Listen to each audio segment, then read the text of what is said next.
Hello, I'm Isaac Hayes III, founder and CEO of Fanbase.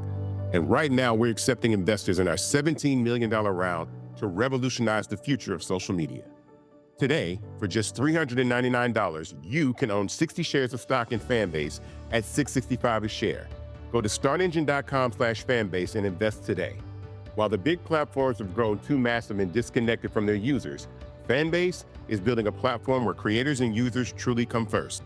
We've already raised $8.6 million from everyday investors who believe in this vision, and now you can join them. This is your chance to invest in a social media tech company with over 1 million users that is disrupting media by allowing anyone to reach all of their following and monetize their content from day one. The market is changing, big platforms are failing to serve their users, and Fanbase is stepping up to fill the gap. Don't wait until it's too late. Invest now. Invest for yourself and your future. Go to startengine.com/fanbase and own the future of social media.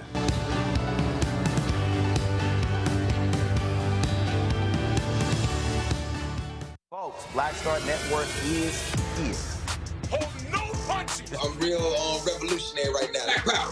Support this man, Black Media. He makes sure that our stories are told. Thank you for being the voice of Black America, Roland. Stay black. I love y'all. All momentum we have now, we have to keep this going. The video looks phenomenal. See, this difference between Black Star Network and Black-owned media and something like CNN. You can't be Black-owned media and be scared. It's time to be smart. Bring your eyeballs home. You dig?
Today is Thursday, February 13, 2025. Coming up on Roland Martin Unfiltered, streaming live on the Black Star Network. I told y'all the nonsense that Elon Musk, the co-president, is doing with Donald Trump is going to have an impact on a lot of red states, especially when it comes to the National Institutes of Health. It could have major ramifications in Alabama. I'll talk with Birmingham Mayor Randall Woodfin about that. Sports entertainment mogul and longtime MAGA supporter Linda McMahon faced lots of tough questions from Democratic senators on Capitol Hill today regarding her leadership of the Department of Education. She vowed, though, to follow Trump's orders to destroy the department. Vaccine skeptic Robert F. Kennedy Jr. is now the Secretary of Health and Human Services because Republicans are scared to death of Donald Trump. And prosecutors are resigning at an alarming rate in New York City when it comes to the Department of Justice, ordering them to drop the case against New York Mayor Eric Adams. A mutiny is at hand. We'll talk with Congressman Glenn Ivey, a former U.S. prosecutor, about what's happening. Plus, South Africa is pulling its business and mineral resources out of the United States. Good. And Black Voter Project co-founder will be here to review their 2024 post-election analysis on the black vote. Folks, it's time to bring the funk. I'm Roland Martin Unfiltered on the Black Star Network. Let's go. He's got it. Whatever the miss, he's on it. Whatever it is, he's got the scoop, the fact, the find. And when it breaks, he's right on time and it's rolling. Best believe he's knowing. Putting it down from sports to news to politics. With entertainment just for kicks, he's rolling. It's on go, roll, roll, y'all. It's Roland Martin, yeah. Rolling with Roland now. He's funk, he's fresh, he's real, the best, you know he's Roland Martin now.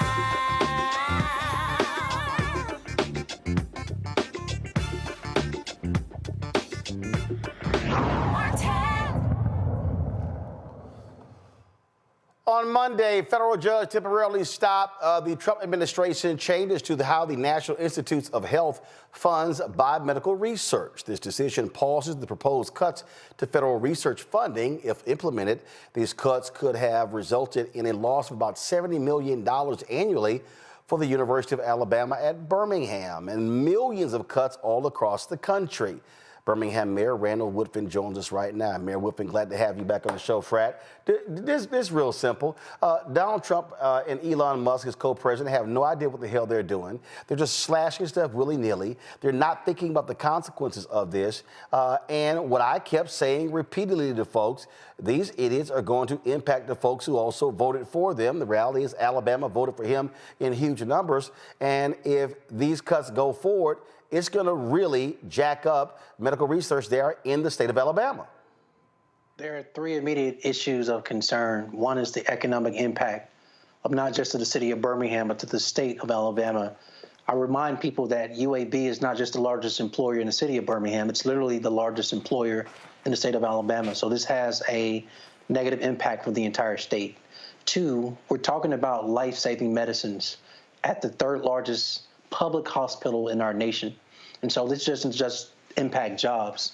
This impacts the ability to save life with this groundbreaking research that UAB Hospital has been at the forefront of. Third, I think people need to consider from a national standpoint. When we talk about advancements in medicine and research and life-saving medicine, we're not competing with states. We're competing with countries like China and countries like Russia. We have to be at the forefront. That requires federal investments, and we should not be cutting that money. And so at a small level, these cuts were made before there was even a secretary over HHS, which tells you they didn't even say, do cuts need to be made? They just made a decision without even having leadership at the top of the position. So that makes no sense to me. And what they're doing is they're just like, oh, we see this, cuts. Oh, hey, y'all, we saved a whole bunch of money. no consideration on the impact of those cuts, no consideration on the good being done, none of that. All they're looking at is a spreadsheet. All they're looking at is just a number going to something, and they're like, yep, cut it. I would say this, Roland. I think all Americans agree that there is wasteful spending in the federal government, and it can be done better as it relates to our taxpaying dollars that come out of our pocket. No one is fighting that. I think what the concern is that the question should be asked first, is there wasteful spending? The answer is yes or no. And then if the answer is yes, please go through a process of identifying it, finding it, and presenting to us. In this matter of NIH, they did not do that. Again, when they made this decision, there wasn't even a secretary over the actual department. So how could you make a decision? But it's not even a secretary. These people are not forensic auditors. They're not. They're just sitting here. They're a bunch of tech folk who know nothing about science, nothing about health, and nothing about the specific grants. They just sit there, they see it, oh, money goes to this, we don't like that, cut. As opposed to, what is the grant's purpose? What does it do? What's the impact? Short-term, long-term? There's no analysis given whatsoever. And then they come out, say it in the Oval Office, Trump repeats, and people go, hey, you're doing a great job. And there's no backup information. You go to Doge.com, there's no, Doge.gov, there's no backup that says, this money is going to UAB, this is what it's for, this is why we think it's bad. It's none of that. No, if you're going to make cuts to impactful things that save lives, it should be surgical, pun intended. But they're just taking a swath, they've just taken a large brush and saying this is the percentage, everybody can get it. This has a negative ripple in cities like Baltimore, where there's Johns Hopkins. It has a negative impact in cities like Ann Arbor, where there's the University of Michigan. And you think of all the top research facilities that are attached to universities and medical facilities. We are really talking about cutting the ability to be in advancements of groundbreaking research that will save lives. All right? This is literally a life and death situation. I'm not trying to be an alarmist. I'm just stating an actual fact. When you cut money and you don't know the repercussions, one of the repercussions will be slowing down and or stopping the advancements in research that leads to groundbreaking medicine that will save lives. Think diabetes, think heart, and think so many other diseases that affect everyday Americans. Well, they don't care. And then what ends up happening? Oh, your Republican senators from Alabama go, hey, well, I don't know about one of them because he's nuts. But you got one of them who's like, hey, can y'all slow down and look at what you're doing? I will say this. There are two different ways to look at this. I think there's a stick in the form of a lawsuit where we see that it's already happened, asking for a judge to stop or slow this down, filing a lawsuit.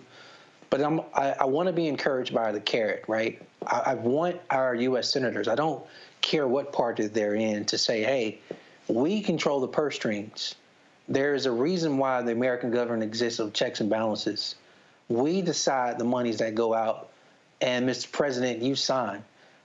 We want our elected officials, particularly in the U.S. Senate and the House of Representatives, to actually step up and lead and protect the decisions they've made with the purse strings that has an impact on their districts related to their places of employment, that have a negative impact on jobs, that have a negative impact on the economy, that have a negative impact on the GDP.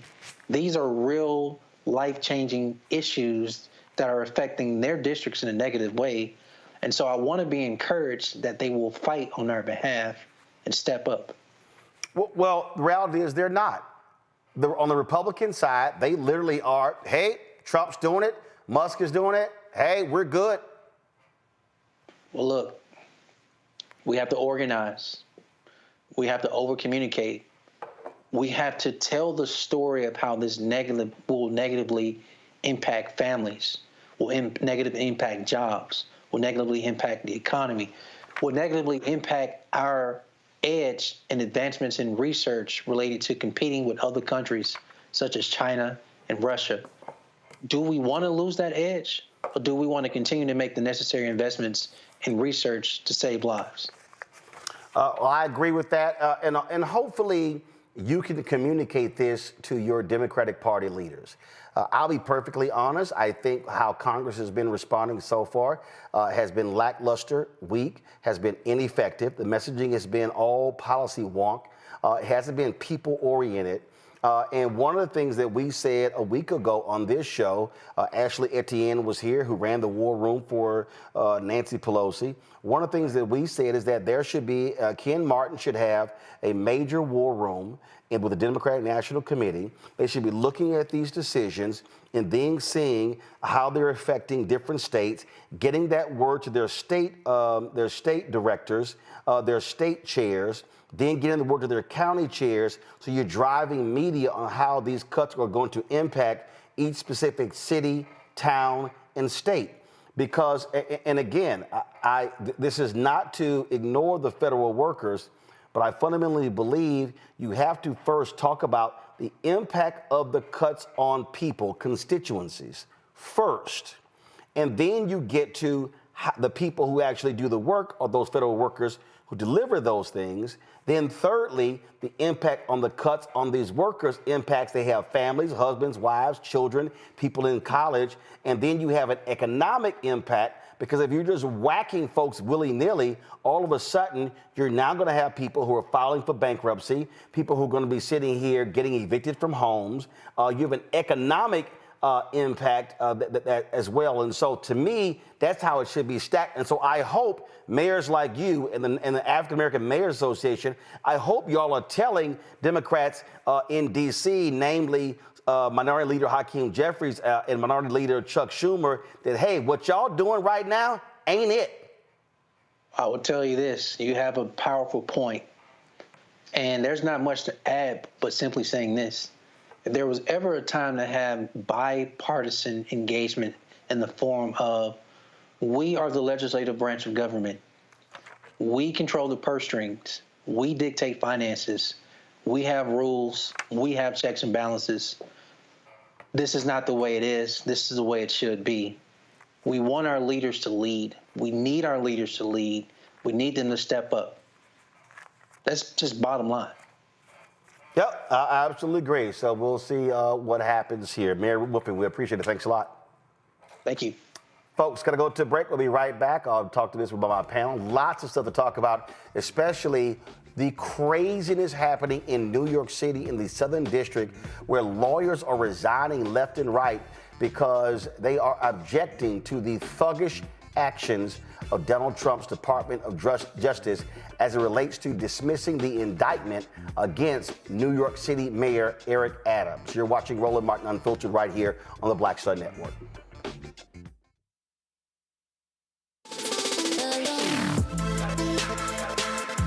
Hey y'all, welcome to The Other Side of Change, only on the Black Star Network and hosted by myself, Rhea Baker, and my good sis, Jamira Burley. We are just two millennial women tackling everything at the intersection of politics, gender, and pop culture.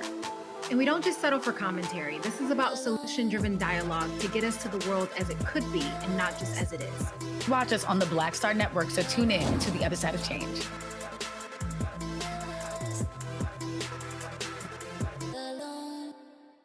What's up, y'all? Look, Fanbase is more than a platform. It's a movement to empower creators, offering a unique opportunity for everyday people to invest in Black-owned tech, infrastructure, and help shape the future of social media.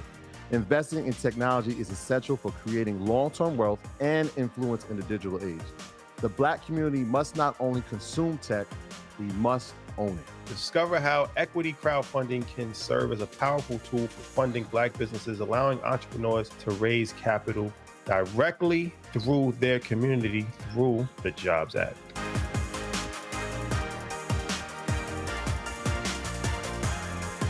Hey, what's up? It's Sammy Roman. Hey, it's John Murray, the executive producer of the new Sherry Shepherd Talk Show. It's me, Sherry Shepherd, and you know what you're watching, Roland Martin Unfiltered.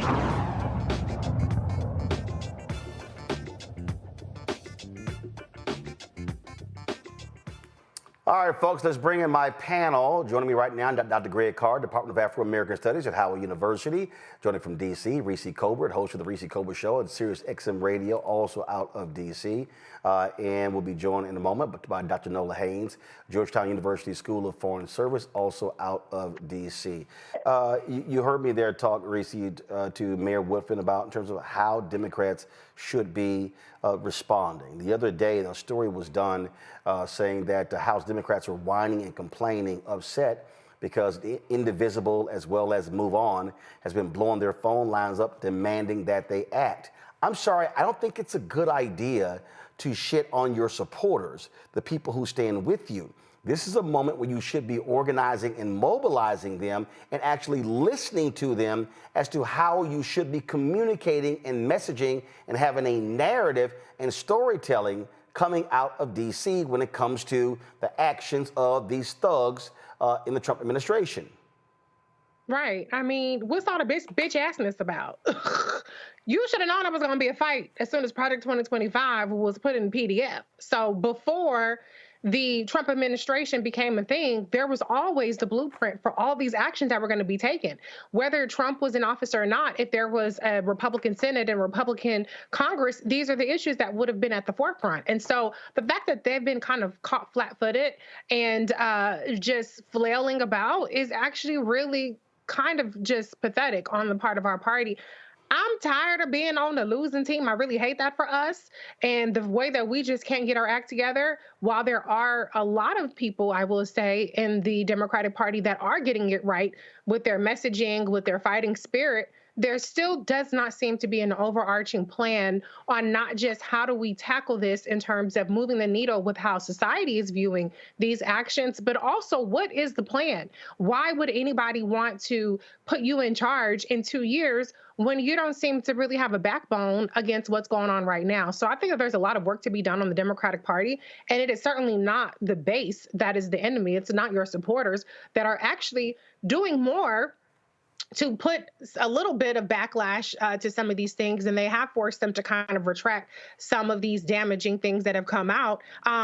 They're not the enemy. But the reality is, I will say, in terms of what Musk and what Trump and all these people are doing, I don't think that this is a matter of them not necessarily knowing the impact of what they're doing. I believe that they absolutely know the impact, and I think that the impact is to be as destructive as possible, to inflict as much cruelty as possible, and to do as much damage as possible to people who are vulnerable in this country, because we do not have people in charge, this oligarchy, this autocracy, these billionaires that value the lives of individuals in this country. They believe that we're all put here to be in servitude to their wealth building. That's it. So if there are not advancements in medical technology or in healthcare and research in the United States, that's fine.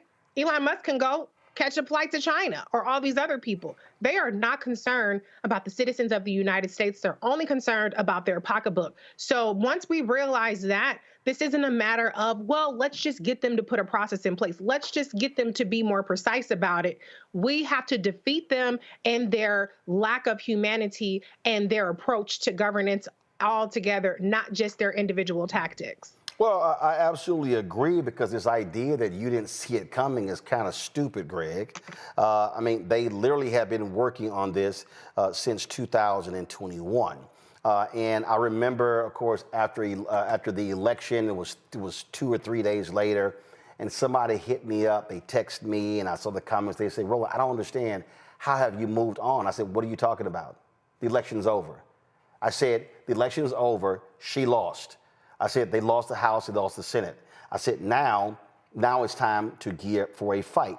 You know what they're going to do. They literally gave you the blueprint. And so I don't understand what the hell Jeffrey's office, Schumer's office, and all of them were doing after November 6th through January 20th, because you knew what was coming. You knew what they were anticipating. You should have had lawyers lined up, ready on day one, filing lawsuits. You should have been meeting with labor leaders, explaining, hey, they're coming after your federal workers. All these things were happening there, and they're just sitting here like, I don't know what to do. And not only that, let me also extend this. let me extend this because I'm going to say this right now. I don't know what the hell black leadership is doing. I don't know what the hell these organizations are doing, okay? Because here's what's crazy to me, and you may say, well, you know what, and this is not about being arrogant or cocky. This is truth. Not a single black civil rights organization has actually hit me to say, hey, we want to come on to talk about this here.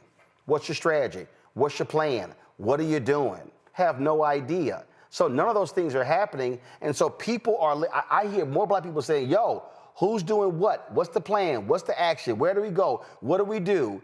And folks are like, well, you know, we shouldn't, you know, chase every little thing they throw out. Yeah, this is all hands on deck because, like I said on this show, they want to completely destroy the civil rights infrastructure, the economic infrastructure. They want to destroy grants. They want to destroy money. They want to destroy contracts. They're executing their strategy, and we're over here bullshitting. Yes. Unfortunately, and I find no pleasure in saying what I'm about to say. You know, it sounds like a broken record, but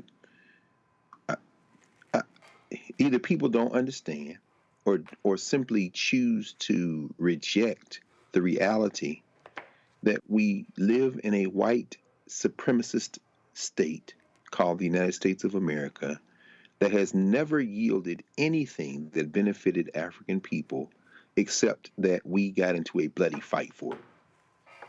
There is the illusion that we live in a nation. We do not. And by that I mean there is no common definition of American. There is no common commitment to a joint project. There is only power, capitalism, and racism. And to the degree that African people have made progress in this criminal enterprise called United States of America, we have done so when we have not only remained true to our values, but when we have acted on those values. You can't name a single historical event that I'm aware of anyway, where that is not the case. And let me just say this. We've been talking a long time about this cold civil war that is heating up. The concept of federalism is deeply rooted in white supremacy. The fight between the federal government and the states is informed first and foremost, poured into the foundation of the United States Constitution by slavery. This was the compromise. So when you see what we're happening now, fast forward to this situation we're in right now, the white nationalist playbook, and you're absolutely right. They told us what they were going to do. We talked about it ad infinitum, and people chose to reject it, or in the case of 90 million or so people in this country, sit the election out so that it could be stolen, either through voter suppression or disinformation or both, as one day we'll wake up and understand as they crow in our faces about how they did it. And as they shut down the DOJ office to stop election interference from foreign actors. They want to steal further elections. Let's be real clear. All of it, all about it. And of course, as we saw the news this week, that they are now flattening the law that allows them to interfere, foreign governments to interfere in contemporary politics by taking out bribery. I mean, it's like, no, you can do it. But I think the playbook here, though, is also crystal clear. We're seeing it already. Here's the playbook. Trump, Musk, really, and Trump is his signing tool, as you know, Musk's son apparently wiping boogers on the Resolute desk for it, so his employees' consternation. You eviscerate everything. You take all the money if you can, and the courts, of course, now find the refuge. And then your white nationalist friends ask you for carve-outs. What I would have asked our good brother Mayor Woodfin is that when he was saying, you know, I don't care who it is, Democrat or Republican, I'm sure that's the case because Senator Katie Britt has already approached Robert Francis Kennedy for a carve-out for that $518 million, which includes UAB. What we saw, Jerry Moran in Kansas approach Marco Rubio about the USAID money because he understands that $713 million of farmers' crops went to Food for Peace. And Lisa Murkowski, who chairs the Indian Affairs Committee in Senate, went and said, you know, can you exempt the Native Americans? And so what you see is their plan was take everything and then give it back to the white national states. 22 attorneys general in this country have gone to court, all of them Democrats. The Republicans aren't going to court because they are going to ask for carve-out. Yep. And guess what? They may get those carve-outs. The cold civil war is heating up. Finally, I'm talking now to all the idiots in Ohio who voted for this car salesman, Bernie Moreno. Bernie Moreno said Ohio gets $1 billion. That's Ohio State. Gets $1 billion in some of this funding. You know what he said? He said, if you're going to do child cancer research, I don't understand why any of that money doesn't go directly to child cancer research and not 60% to indirect costs. The NIH said our indirect costs are 28%, and you use car salesman. You don't even know what it is, but y'all wanted him and not Sherry Brown. Okay, that's fine. Ted Budd in North Carolina, Duke in North Carolina, they get billions in research money from the NIH. He's saying, well, you know, I agree that these things need to be right-sized, but guess what? He's also back there saying, can we get a carve-out? But he's in a purple state. This civil war is about white supremacy versus everybody, and these white boys going to turn around and try to get a carve-out. Now, if you're the mayor of Birmingham, what do? Because if you can get that carve-out, do you hold your nose and go for it? But then what does that do to the long-range project of black liberation in this funky criminal enterprise? Because you've made a compromise. You saved that billions now, but at what cost? And that's where we are now. Well, we have white nationalist Christopher Rufo, who, of course, who attacked critical race theory and all of that. So you're going to love this here. He's posting stuff regarding the Department of Education. He promised, I'm going to do all kind of stuff. So he goes, the Department of Education granted $8 million to this NGO, which argues that America is a racialized structure of power, privilege, and oppression, and suggests that Republicans are violently fighting for the maintenance of white supremacy. It advises public schools in 13 states. I responded to him, no lies told. I didn't see any lies told. That's what you have to do. That's what you have to do. Yeah, I mean, I'm like, no lies told. That's right.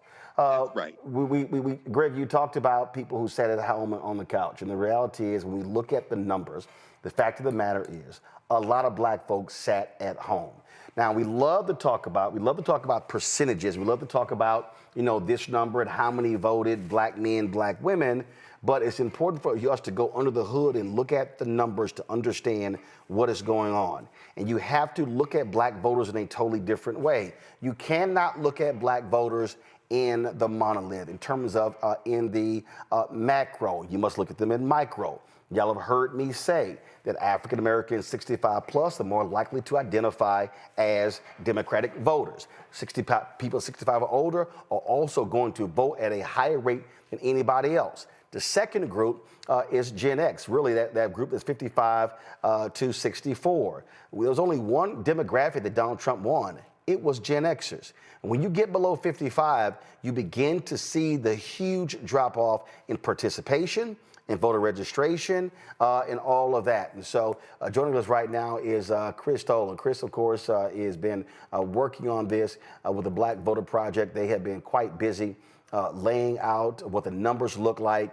And what was interesting, of course, last year, so many mainstream white media were just ignoring black voters, ignoring the data.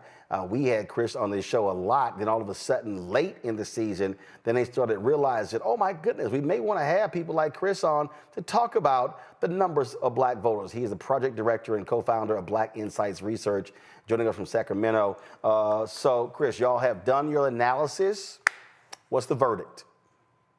So we completed a series of longitudinal surveys throughout the election. I talked about the first three waves on your show a number of times. We now have our post-election survey complete. We completed it towards the end of the month of December, gone through, done the results. I want to highlight a few things. First and foremost, our survey mirrors exit polling showing that black support in vote choice for Harris did not detract from 2020 numbers. She got pretty much the same amount of support as Biden did in 2020. And we look at the breakdown of men and women, that number remains for men as well, where she actually, according to our survey, got a bit more support from black men this year around than Biden did in 2020. Hold up, stop right there. Whoa, stop right there. According to your research, Vice President Kamala Harris got a higher percentage of the black male vote than Biden did in 2020? Slightly. The exit polls in 2020 have it around 79, 80%. Our survey has it around 82%. It is within the margin of error, so it is statistically the same, meaning that black men showed the same amount of support, if not more, for Harris than they did for Biden in 2020. And we just really have to move on from this conversation that black people are not supporting Democrats, that black people are not voting for Harris or black candidates or black women in this case and moving to Trump.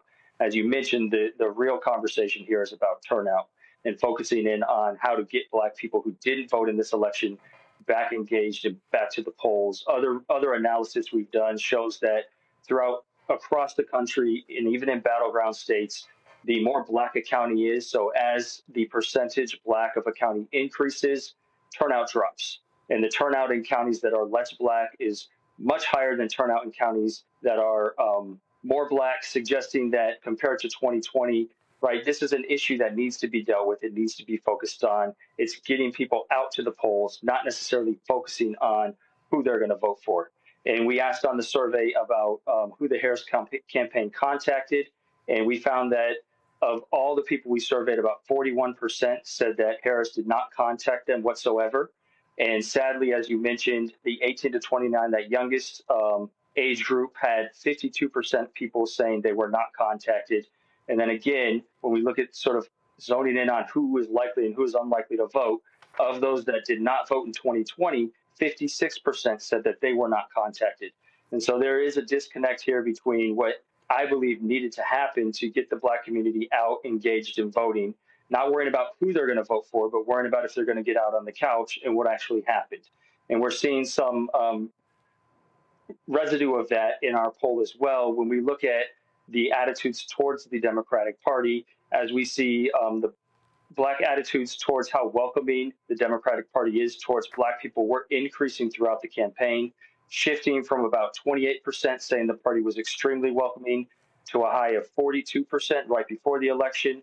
Well, that tapered off to back down to 35% following the election, and likely will continue to fall, meaning that, you know, there was some excitement, some feeling of inclusion in the Democratic Party amongst black people with Harris at the top of the ticket. Post-election, that's starting to reverse, and Democrats are going to have to work extra hard to get people engaged and involved.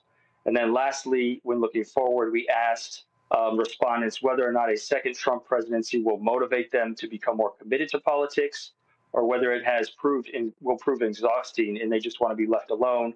And, you know, not surprisingly, only 23% of respondents said that they are motivated to participate in politics, where 43% said that they are exhausted and just want to be left alone after the election. And when you look at this breakdown amongst men and women, 51% of women that we surveyed said that they are exhausted.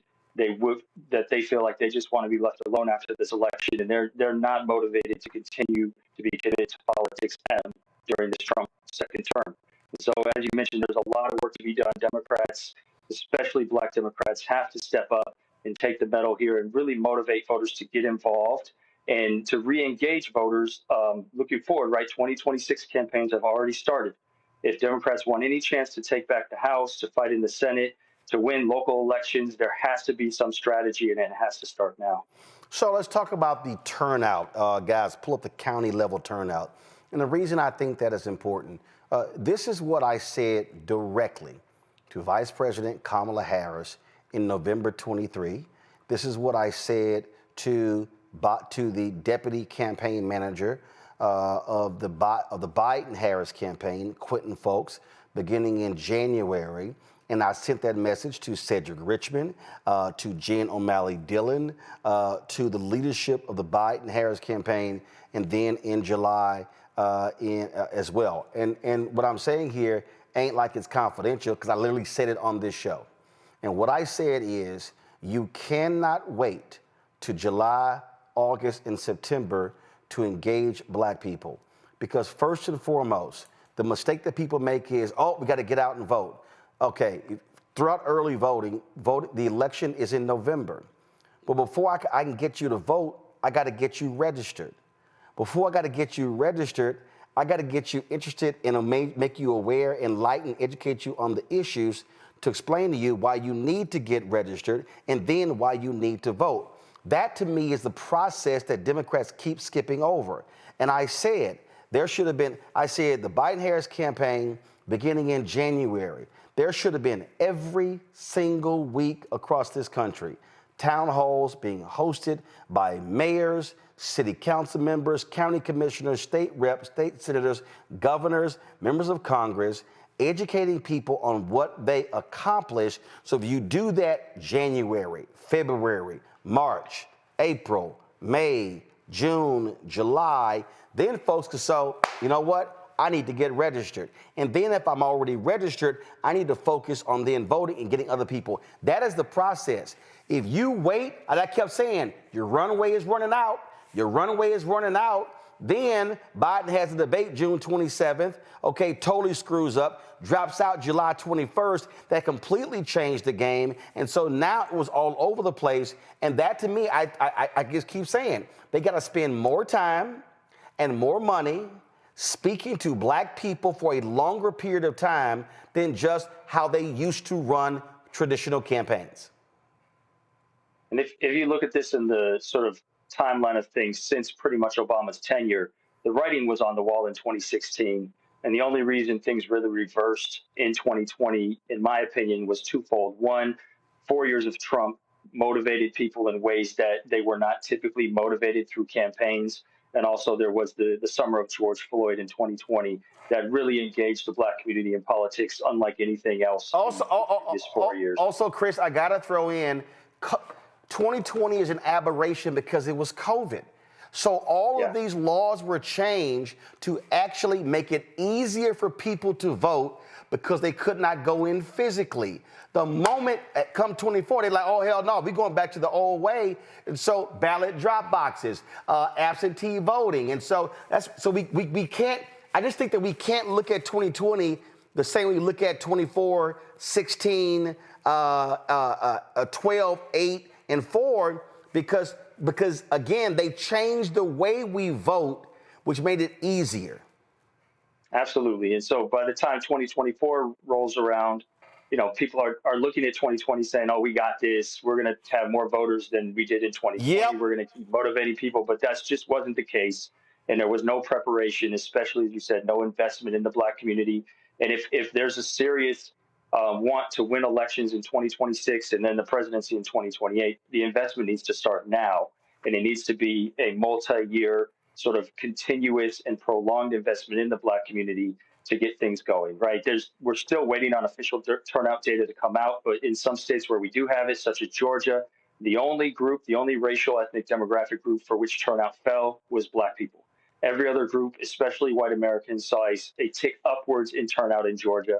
Black Georgians turnout dropped. And so that's going to be a continued problem, as the post-election Black Voter Project data suggests, as there's even less motivation now to get involved and participate. And we're only a month in. It's just going to keep getting worse, and people are going to continue to become more disillusioned and apathetic towards politics as more and more chaos ensues. And what we have to recognize, black voter turnout, again, folks, the numbers do not lie. If you look at the midterm elections, 2014, 16, 18, 20, 22, 24, what you have seen is you're actually seeing black voter participation going back to pre-Obama levels. And so that's the other mistake. I saw some idiot, and I blasted this dumbass, blaming Obama for what's going on. Now, there's a lot of blame there for Obama in different areas, but here's the mistake. You have to look at Obama also as an aberration. So when he runs, the numbers go up tremendously, but the question is, do you maintain that level? And what I have been yelling on this show, and I've been saying that if black people vote, if we maximize our numbers, if our target goal is 70%, if we try to hit 70% of our eligible black voters in the counties that we are in, we sweep elections. But we will always lose if we're voting at 55, 52, 50, 45. We have to counter the white turnout who came out for Trump and recognize it's a bunch of white people who are not going to vote. But if black turnout is at 70, 75, 80, you can actually counter white turnout in some places like Georgia and North Carolina. Absolutely. And I think, speaking of the Obama era, there's a lot of research, political science research, suggesting that Black people are empowered by the first to break through barriers, and Obama was exactly that. There was some worry. I expressed a lot of worry, actually, prior to the election, that when Harris took over the ticket, there was just going to be the same sentiment that Black people were going to be excited and fall in line because she's another Black candidate. But it's not the same. Research suggests that the empowerment for the second is much different than that ceiling that's already been broken through. And we saw, extreme support and excitement, especially from Black women, but there were other segments, the Black men in the community, who supported her, but the excitement wasn't there, right? We already had that ceiling broken with Obama, and there was a sense that we could just rely upon this Black candidate to get out Black voters. But no, again, Obama is the exception to the rule. The rule needs to be spending resources, time, and money in the community, mobilizing folks. Questions from my panel. I'm going to start with Greg first. Greg, there you go. Thank you, brother. And thank you, Dr. Toller. Reading through the executive summary and listening to you, and I'm thinking about the late Martin Kilson, whose last book just came out, by Slim Sin. He says that somewhere in the 70s and 80s, what he began to track was, or think he observed, was a shift from Black politics organized around power to Black politics that began to kind of trend toward culture. He didn't say celebrity, but how about that? How can we, particularly given the results of the survey, y'all's survey, where you see this really radically different worldview coming out? I'm thinking about Ron Walters saying the very same thing. Pursuant to this idea that we really don't live in a nation. I mean, these people think very differently. We think differently about immigration. We think differently about all of those things, mass deportation. How important is it for us to spend time rebuilding the network of independent Black institutions, or at least Black-controlled institutions, in between these election cycles? Would that have an impact?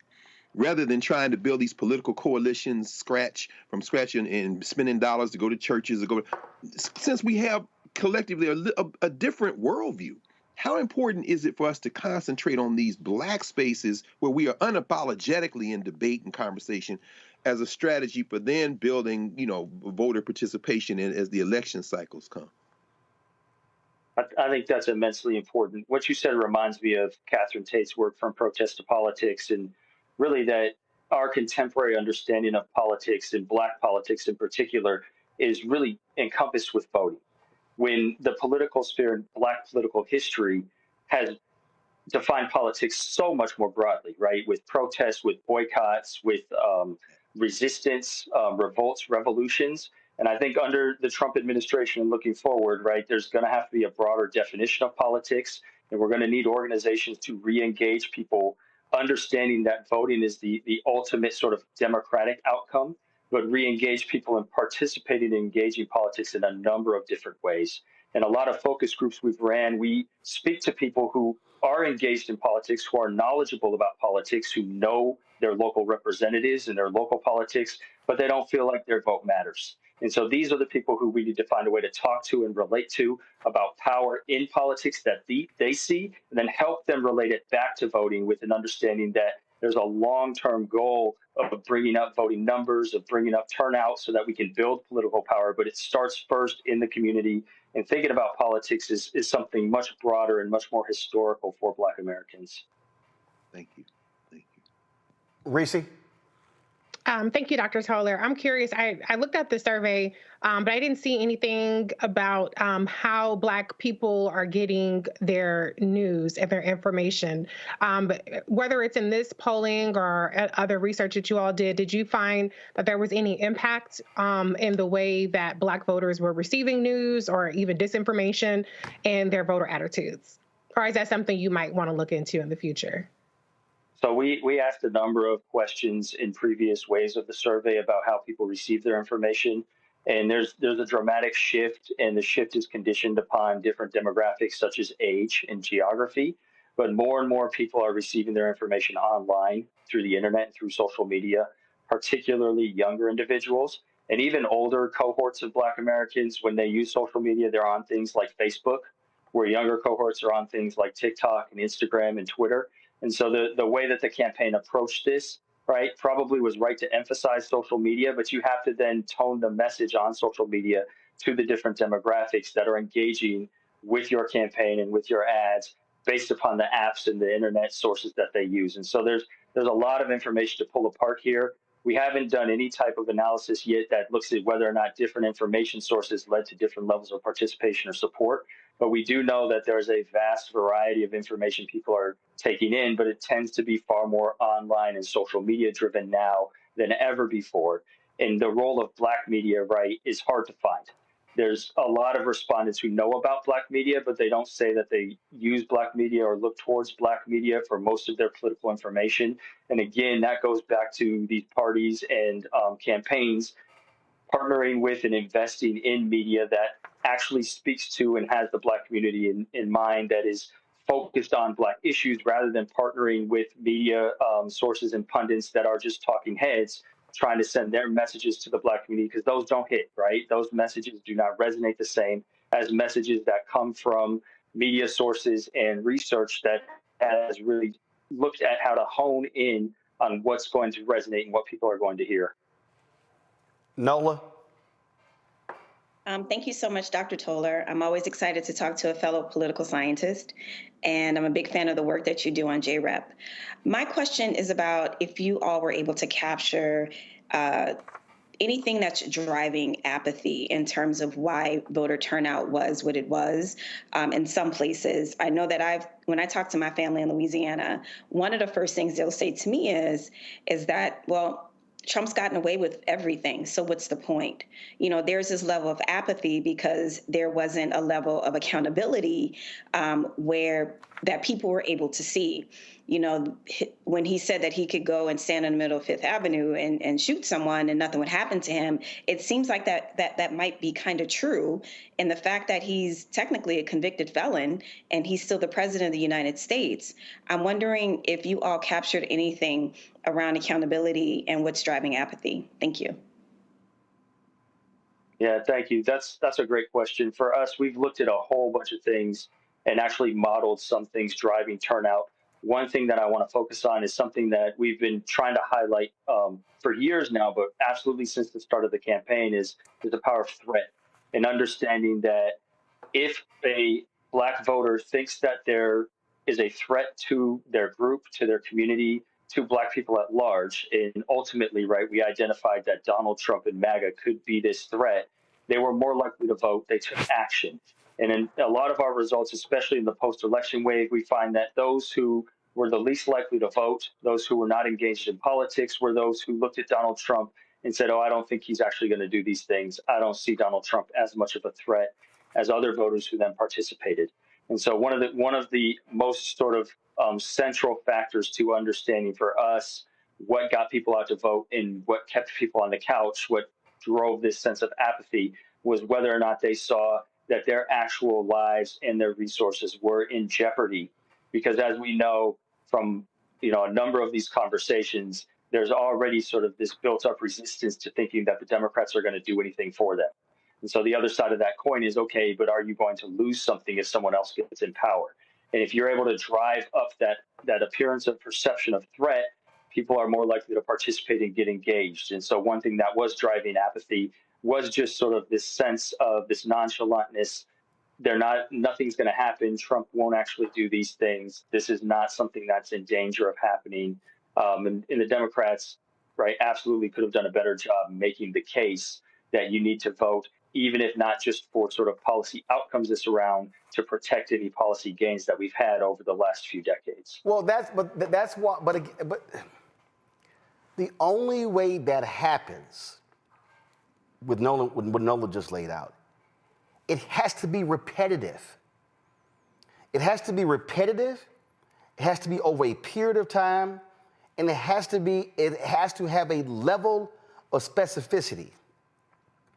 that I don't think they did. So let me just go back. And again, I'm gonna go back to June. For the folk who don't know, BT got $11 million from the Biden-Harris Harris-Walz campaign. The most money well spent was the money they spent on ads that ran during the BET Awards.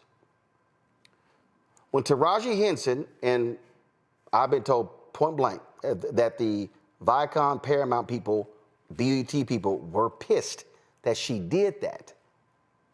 When she talked about Project 2025, the searches shot up. And what we saw June, July, August, and then you saw at the convention, the focus there, you saw a 3-month period where Project 2025 was top of mind for a lot of people. And then all of a sudden, from the Harris-Walz campaign, it sort of disappeared. It kind of came up, but it was no longer a central. They shifted to a reproductive rights, fight for democracy argument, which we now know was stupid, an absolute failure. But if you're going to talk about Project 2025, what you can't do is, here's this 9, almost 1,000-page document. No! What's in it? What are they saying? What are they going to do? Even when they were like, we're going to attacking DEI. No, what I keep saying, no, they're attacking black contracts. They're attacking black jobs.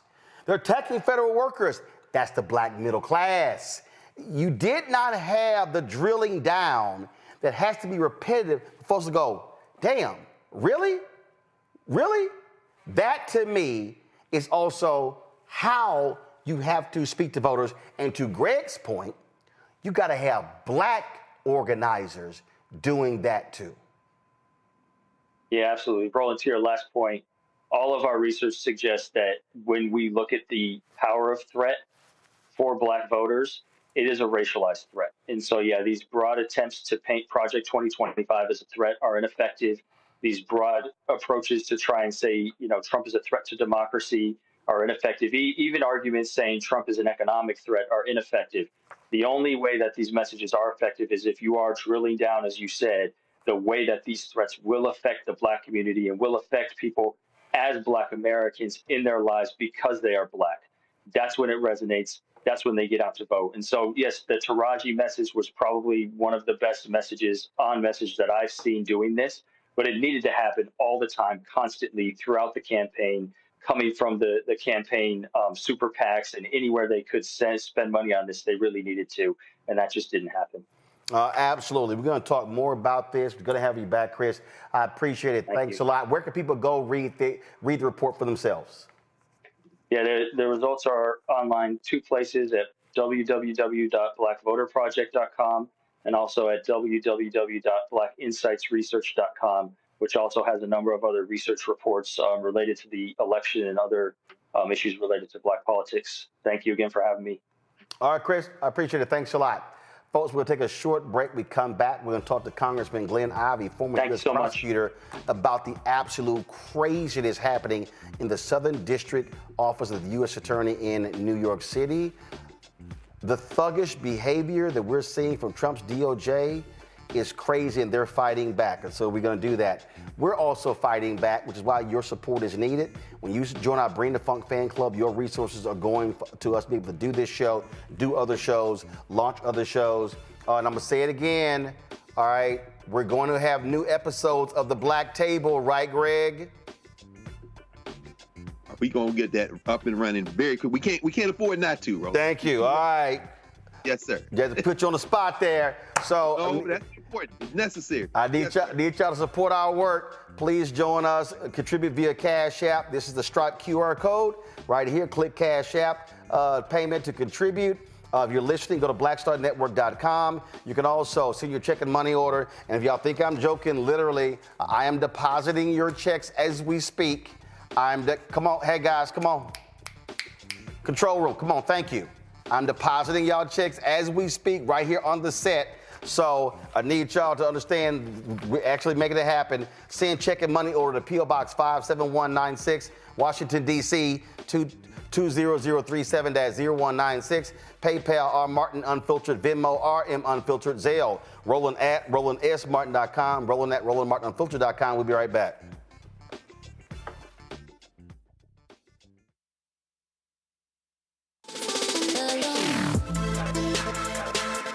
Hey y'all, welcome to The Other Side of Change, only on the Black Star Network and hosted by myself, Rhea Baker, and my good sis, Jamira Burley. We are just two millennial women tackling everything at the intersection of politics, gender, and pop culture. And we don't just settle for commentary. This is about solution-driven dialogue to get us to the world as it could be and not just as it is. Watch us on the Black Star Network, so tune in to The Other Side of Change.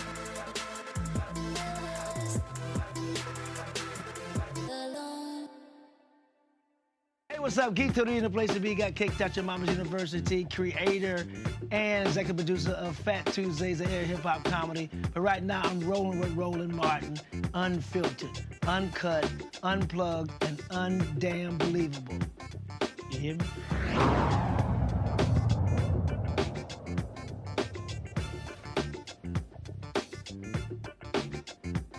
Folks, it is an unbelievable thing happening in the Southern District Office of the United States Attorney's Office in New York City.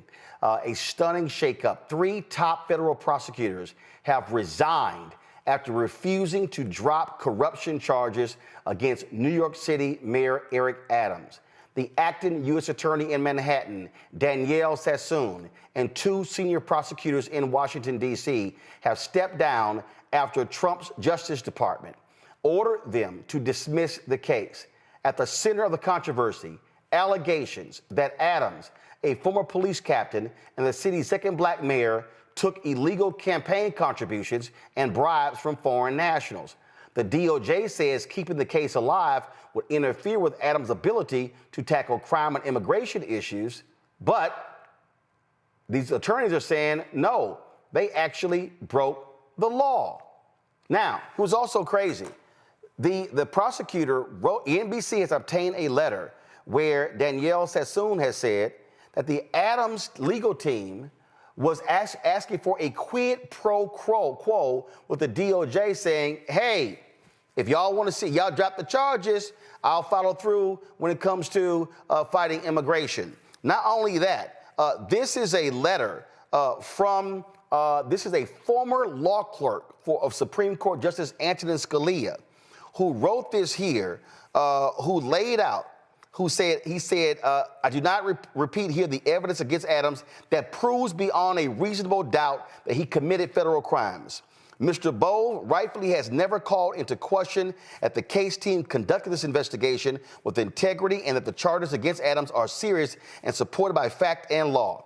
Mr. Bowe's memo, however, which directs me to dismiss an indictment returned by a duly constituted grand jury for reasons having nothing to do with the strength of the case, raises serious concerns that render the contemplated dismissal inconsistent with my ability and duty to prosecute federal crimes without fear or favor and to advance good faith arguments before the courts. When I took my oath of office 3 weeks ago, I vowed to well and faithfully discharge the duties of the office on which I was about to enter. In carrying out that responsibility, I am guided by, among other things, the principles of federal prosecution set forth in the Justice Manual and your recent memoranda instructing attorneys for the Department of Justice to make only good faith arguments and not to use the criminal enforcement authority of the United States to achieve political objectives or other improper aims.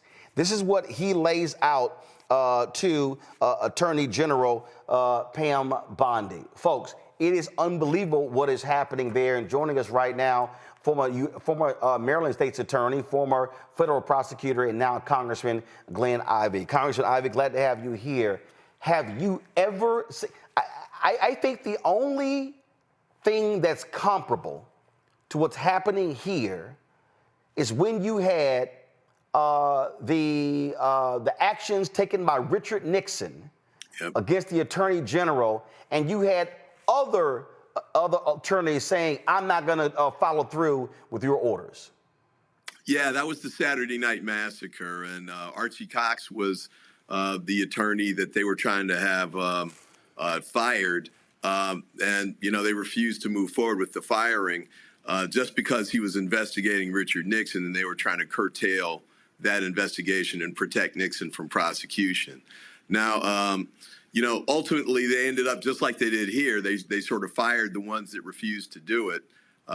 Cox and Weld, William Weld, who later became the governor of Massachusetts. But, it's the same kind of deal. They'll find somebody to do it, but it's still wrong, it's still unethical, and it still violates basic principles of prosecutorial ethics. The attorney here, I thought, did the right thing. She did it the right way. She submitted something in writing, raising her concerns about it. But as you pointed out, this was not a decision that, Beauvais and Bondi were making on the merits. This was just based on they want to try and essentially reward Eric Adams, apparently, for him taking a position that was positive with respect to immigration during the campaign and the presidential campaign cycle.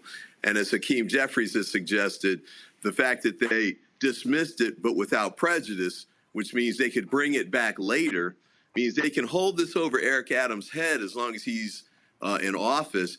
And basically, as Hakeem said, keep him on a short leash and make sure he continues to do the things that the Biden administration, the Trump administration wants him to do.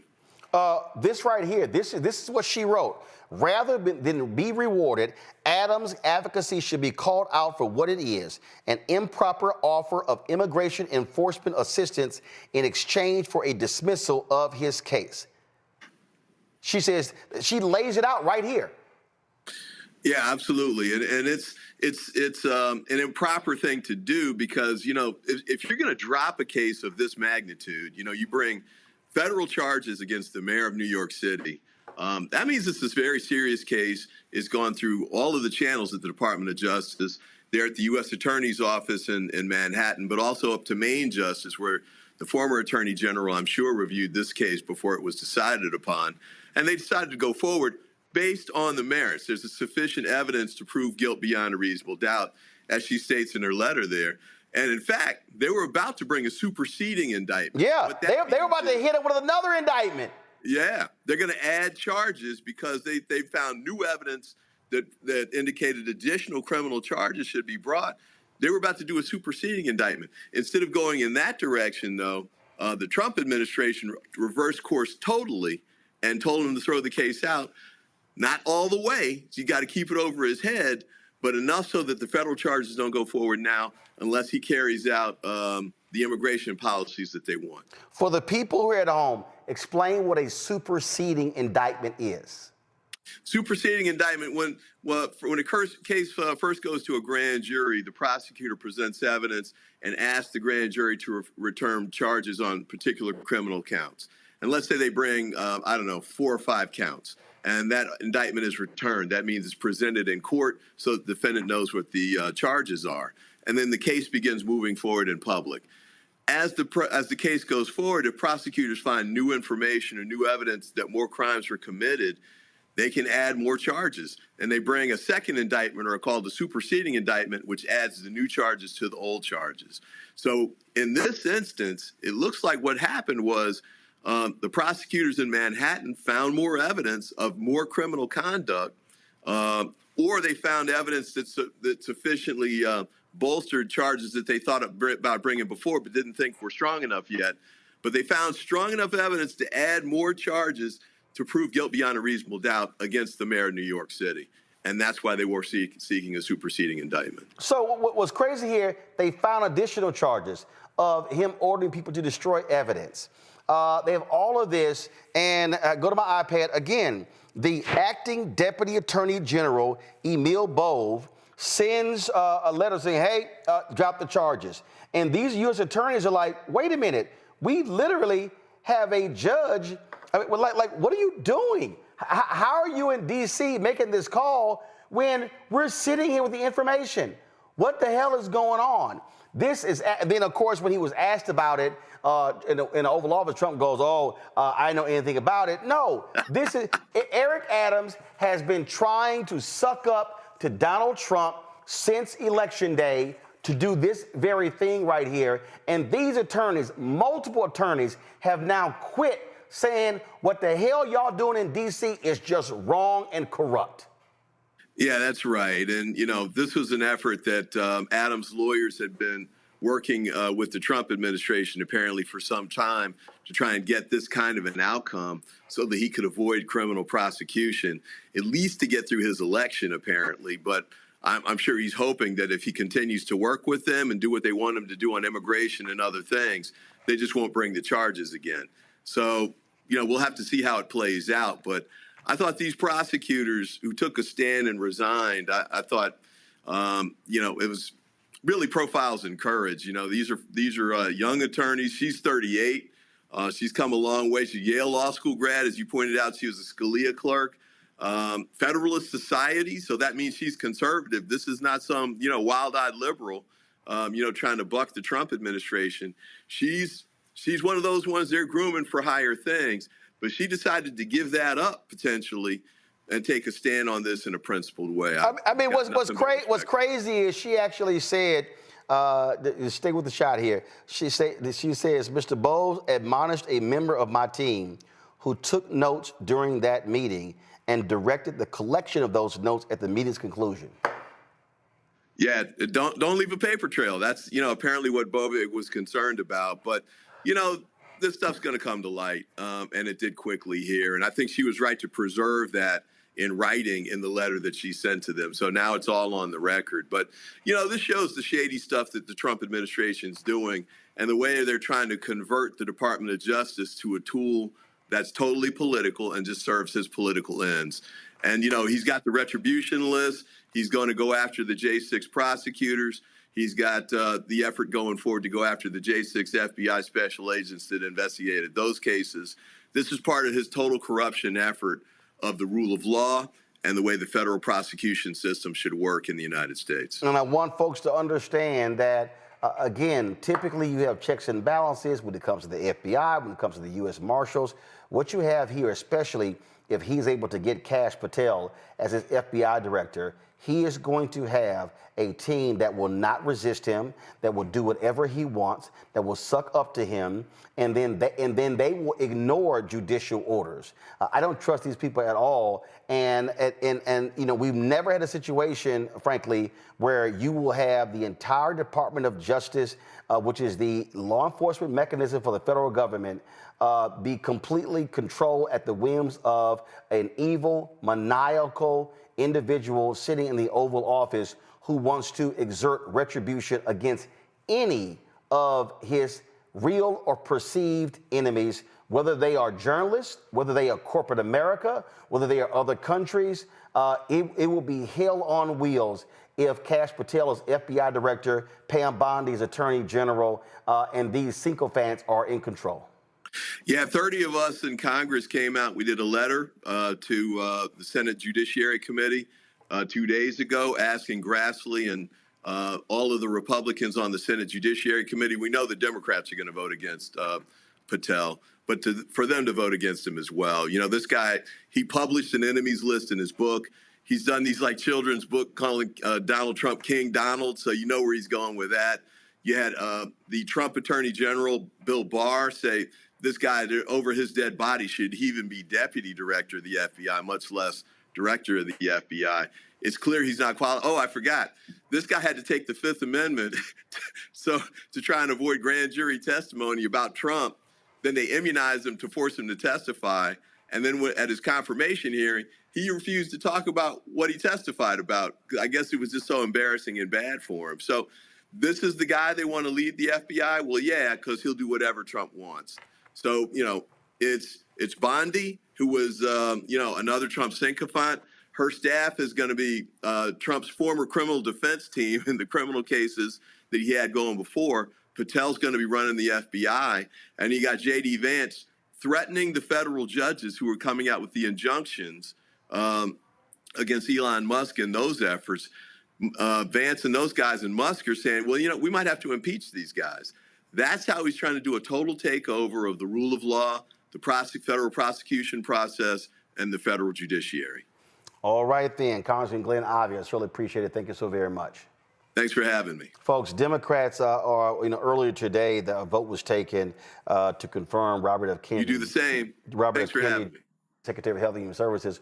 One Republican, Mitch McConnell, voted against him, and he lit him up as being completely unqualified. What the Trump administration did was they threatened Iowa Senator Joni Ernst. They threatened North Carolina Senator Tom Tillis to actually run candidates against them in their primaries next year. What does that tell you? All they care about is holding on to their jobs. Again, what do I keep saying? MAGA and conservatives and Republicans have no honor, no integrity, no decency, no morals, no values, no principles. None of that stuff matters. It's about power. And when you have folks, Republicans, standing up saying if they're going to vote for Kash Patel, knowing full well, you have members of Congress saying that privately, Kennedy would not have gotten 10 Republican votes. But they are scared to death of Donald Trump's retribution, and they are threatening them. They threaten Republicans to vote for Peter Hegseth as Secretary of Defense. He was confirmed. They threatened them to vote for Robert F. Kennedy Jr. He was confirmed. They are threatening them to vote for Linda McMahon. They're threatening them to vote for Kash Patel. And do you have a profile in courage of any of these Republicans shockingly other than Mitch McConnell? The answer is no. Not Lisa Murkowski, not Susan Collins, not Tom Tillis. This is right here, Senator Cory Booker in the committee hearing when it came to Kash Patel. This is one of the more perplexing nominees for me personally. I've seen the pendulum swing back and forth in this committee now over 11 years. I've seen my colleagues on the other side of the aisle rightfully take up a politically charged tweet about a nominee, whether it's for the bench or for significant offices like this one, as have we. I've seen back and forth, but I've just never seen something like this for a candidate, and I'm surprised that there's not more people who are calling some of this out in the most objective way possible. I do not understand how we're moving forward at this point. It seems Booker literally said that Kash Patel lied. He perjured himself. They have a whistleblower who says Kash Patel was involved in the targeting and the firing of various FBI agents.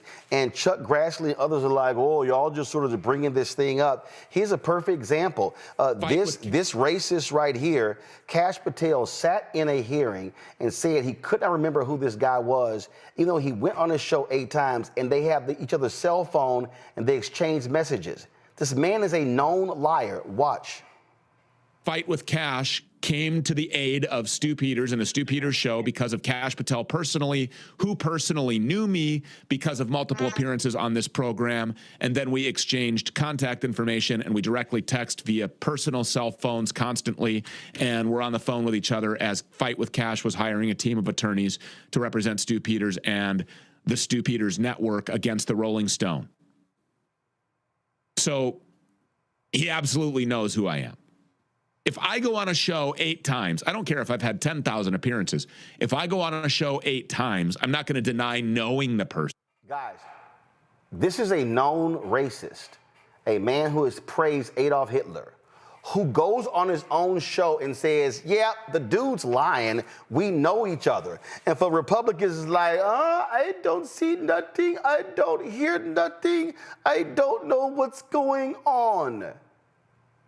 That's literally what they're saying. Here is Adam Schiff speaking in the hearing.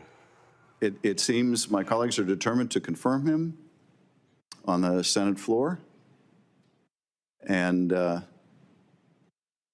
to all those FBI agents I worked with over the years, to all that are there now that I've not had the privilege of working with, my heart breaks for what you're about to go through with leadership that you cannot respect, who has not earned your respect, who will not earn your respect. I know you will put your head down and do your jobs because you're professionals. I hope you stay at the FBI. I hope you don't leave, because if you're committed to the mission and you leave, then it's going to just leave behind people who are less committed to the mission. So I hope you'll stay. I hope you'll gut it out. I hope the same is true of the career professionals at the Department of Justice who are the subjects of a similar witch hunt. I spent almost 6 years in that department. I venerate that department. And we need the career civil servants, public servants who serve in both those institutions. But it will be a sad day indeed when we confirm the likes of Kash Patel, knowing what we are getting. We will. The man is an ideologue who is crazy and deranged. There's no other way to put this, Nola. That's who he is. And I was on Piers Morgan's show yesterday, and Clay Travis, Nola, he's sitting here praising the diversity of people and ideas in Trump's cabinet. He's like, oh, look at Robert F. Kennedy, who they were talking about should have been in the Obama cabinet. And I was like, I don't know what the hell you talking about. What nobody talking about that? Then he was like, look at Tulsi Gabbard, who used to be a Democrat congresswoman, and she ran for president, and she's now there. And look at this person. And I said, I'm sorry, you think that level of crazy somehow is great? For the people, Nola, who sat on their couch, for the people who said, oh no, Trump is he's no threat, he's not gonna do these things. These people are about to unleash the FBI, the Department of Justice, the IRS against all of their known and unknown and perceived enemies. And if they think a lot of black people and black organizations don't have a bullseye on their back, they've got to be on crack and meth together. Well, I don't think they necessarily care about our lives. I mean, they've proven that time and time again. They have very different ideas and definitions of diversity. And I can tell you, I'm showing up this evening exhausted. I've been at a space conference all day, and I can tell you, sitting in a room filled with people in the space sector, where we're talking about national security things all day in civil space, it is both. It's daunting. It's daunting because what I realized sitting in that room today is that there are people that are pro burn it all down. There are people that are pro bringing the chaos. There are people that believe that there's too many regulations and that there must be a jackhammer taken to those regulations. So our lives, targets on our backs, the lives of federal workers, none of that matters for the bottom line. So in terms of them caring about the career worker at the FBI or the career worker at USAID or the career worker at Department of State or the career worker at Justice, they do not care because we don't fit into their end goal. And their end goal is to produce some sort of product quickly, cheaply, without regulation. And, many folks revere Elon Musk because that's his way of thinking. That's the tech bro way of thinking. If you got to break stuff, break it, as long as you get that product at the end. And so many Americans will suffer, not only because it's about whatever result you need to get that product made. And that's including the legal pipeline and everything else. But it's also, it doesn't matter if you break democracy, if you break this country, if you break the judiciary, it doesn't matter because that product is going to get made at the end of it. It's about the end use game. And so, sitting in that room today, I really had an education on where a lot of this stuff is heading. And the little guy, the cog in the wheel, I mean, that's just collateral damage. And so once you wrap your head around this, then you understand what we are really dealing with. They could care less about the optics in terms of, telling New York to let Eric Adams, to drop the case. They could care less, right? They could care less about the pushback or the people protesting in the streets. They could care less because in their minds, they control the whole thing. They have the executive, they have the Supreme Court, they have the legislative. Who gonna stop me, boo? That's where we are. Reese? Yeah, I mean, as far as I'm concerned, I really don't give a damn about Republican senators' feelings, what they would say behind closed doors. What matters is how you exercise your power or how you abdicate it. The reality is that they are all foot soldiers and accomplices. They're not hostages and they're not helpless. A lot of these people would have no problem winning a primary challenge. I'll remind people that a lot of the candidates that Donald Trump supported in the primaries got their asses handed to them, and they did not beat the incumbents. And so I'm not buying this idea that all these people are so scared. I think that that's good PR for them to try to make them feel like, well, it wasn't me. What do you expect me to do? He won. I have to go with the program. They're part of the program just as much as Donald Trump is. And so the fact that they are willing to see their side of the branch, the legislative branch, neutered to advance these more extremist and expedited radical white Christo nationalist views is an indictment on them, but it certainly does not absolve them from their responsibility for allowing these things to come through. They might believe that, oh, well, like you talked about earlier in the show, we'll get a carve out or we'll get an exception or we'll figure out how to put the pieces back together just for our little neck of the woods. But the damage that is being done is going to far exceed that. I believe that they're in on it, and in the off chance that they're not, they're going to be in for a rude awakening just right along with the rest of their constituents, and we're all going to be sitting up here saying, we told you so. You know, Greg, this is the danger of the burn it down folks. And let me walk through this. I look at a lot of Bernie Sanders supporters. I don't think it's a coincidence there are people who have transitioned from supporting Bernie Sanders to supporting Donald Trump. Because when you look at the language, things along those lines. Do I believe there should be massive changes to the system? Absolutely.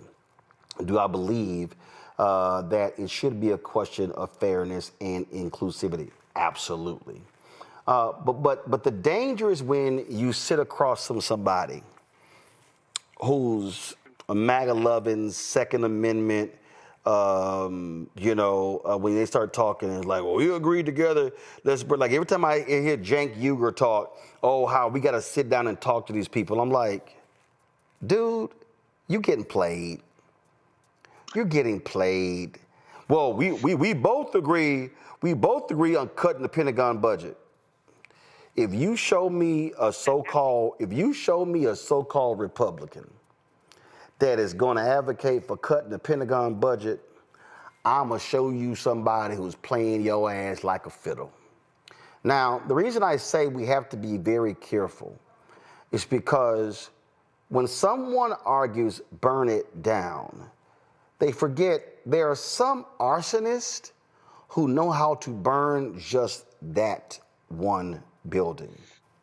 There are some people who have no regard for the whole block.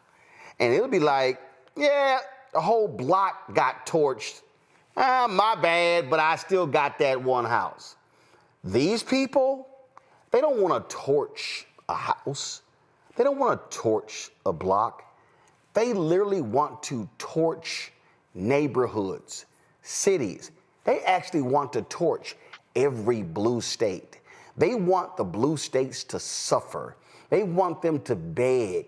They want them to grovel. Donald Trump wants Pritzker. Donald Trump, I believe, prays that a natural disaster hit blue states so he, like a king, can sit there and go, beg, you peasant, beg, crawl to me, kiss my ring. That's who this man is. And he has now, by having control of the entire apparatus, by having a party that will let him do whatever he wants from the House and the Senate, for at least the next 2 years, he could literally say to America and the world, get on your knees and beg and kiss my feet to do what I want, and you have no choice. That's who this man is. He absolutely is, Roland. And he's the president this country deserves. He is an accurate barometer, I think, of the rapid decay of American politics. He is the second spokesmodel president after Ronald Reagan. And that should have set off the alarm bells when Reagan won the office. Mm-hmm. As Gil Scott Heron said, this man is a bad actor from a B movie, and he's the president of the United States. First of all, Mitch McConnell, you can go to hell. This is all on you, baby. Yep. So your little street theater, you can count too, you old feckless bastard. So you knew that the man was going to get confirmed just because you had polio as a child. Look at me. No sympathy for you. Citizens United, you punk. Your friend McConnell, Beer Kavanaugh, you did this. So let's and he did it by not voting to convict Trump. Had he voted to convict, he could have never run again. That's exactly right. So if you think this vote is going to keep you out of hell, let's find out together. Anyway, that having been said, Roland, you really put your finger on it. Of course, many voters who voted for Sanders voted for Trump. And, I understand the argument.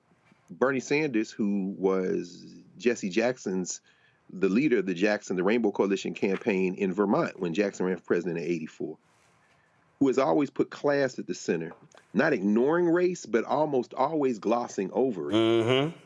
Bernie's an old school socialist, old school democratic socialist with Marxist leanings. And I absolutely understand the argument. I have a lot of friends that way.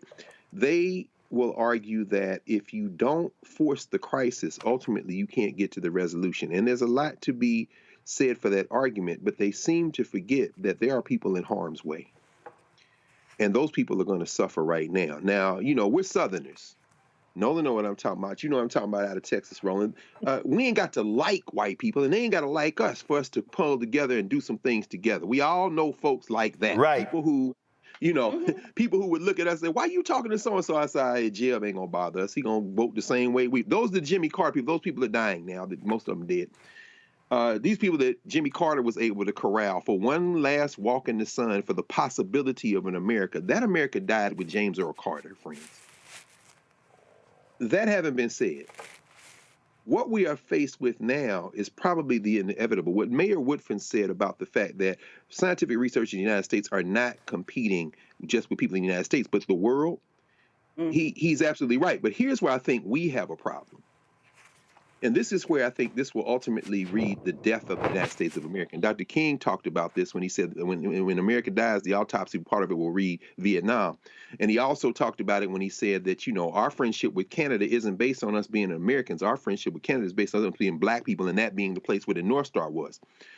The problem we have is we believe in this patriotic myth-making, so much so that even Cory Booker, good brother Cory Booker, will continue to talk about colleagues. I mean, these people are not your colleagues, my friend, just because of where they came out their mother's womb. And they're working on birthright citizenship. And do not believe for a second that that is safe. You better go read that Kim case from the late 1800s where that Chinese guy came over here. And they are really not aiming at the beginning of where you came out your mother's womb, but the second part of that sentence, which is subject to the authority thereof. They might be able to get birthright citizenship, which would add them to the majority of countries in the world, because only about 20% of the countries in the world actually deal with birthright citizenship. Much of it is bloodline. We have never been Americans, and we will never be Americans, okay? I don't care how clever and how brilliant and how remixing Kendrick Lamar can do a halftime show with Stars and Stripes and Uncle Sam can come out, Samuel L. Jackson. You're never going to be an American in the eyes of these white nationalists. To pretend that you are, however, works in to their advantage, and I'll tell you why. There are people who believe in this country.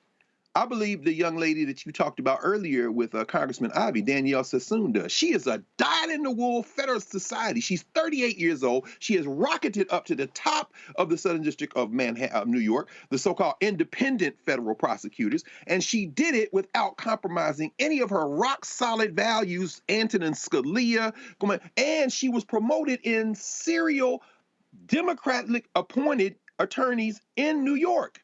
She made her advances in AGs who were appointed by the Obama administration, the Biden administration. So this is a kind of ideologue who believes in the rule of law. What you just saw is that these white nationalists, as you said, they don't believe in any law. They're going to purge the very Federalists. This is why John Roberts probably wearing a diaper to work every day, because he's defecating in his pants, because he realizes with Citizens United, you unleashed this beast. You made the mistake of thinking that they believe in this country. They do not, which is why Elon Musk ain't gonna have no beef with China, because they just opened a mega battery factory in China this week. Understand, So it comes down to this. If we're going to fight these people, we have to understand. And what we just heard Dr. Haynes say should send a chill through everybody. These white boys see the earth as a material resource to cannibalize and move forward. Elon Musk sees it as a means to an end. The end is Mars. He's going to leave your ass here. The bottom line is the only people who believe in the possibilities of America are either naive or so willing to put themselves in harm's way, and that's a lot of people in the Black Power, the Civil Rights Movement wanted to do it, or they simply are stupid. And so what we have to do at this point, is understand our history so deeply that when we move forward, combined with this fact, and you talked about this every time, Roland, you talk about it all the time. Reverend Barber did something today he had never done in public that I've seen in the last few years, which is come out on a political side. You don't do that in prayers of the breach. We've got to understand we have the numbers. I'm not just talking about black people, but it's got to come out of a black base. We have the numbers to stop this.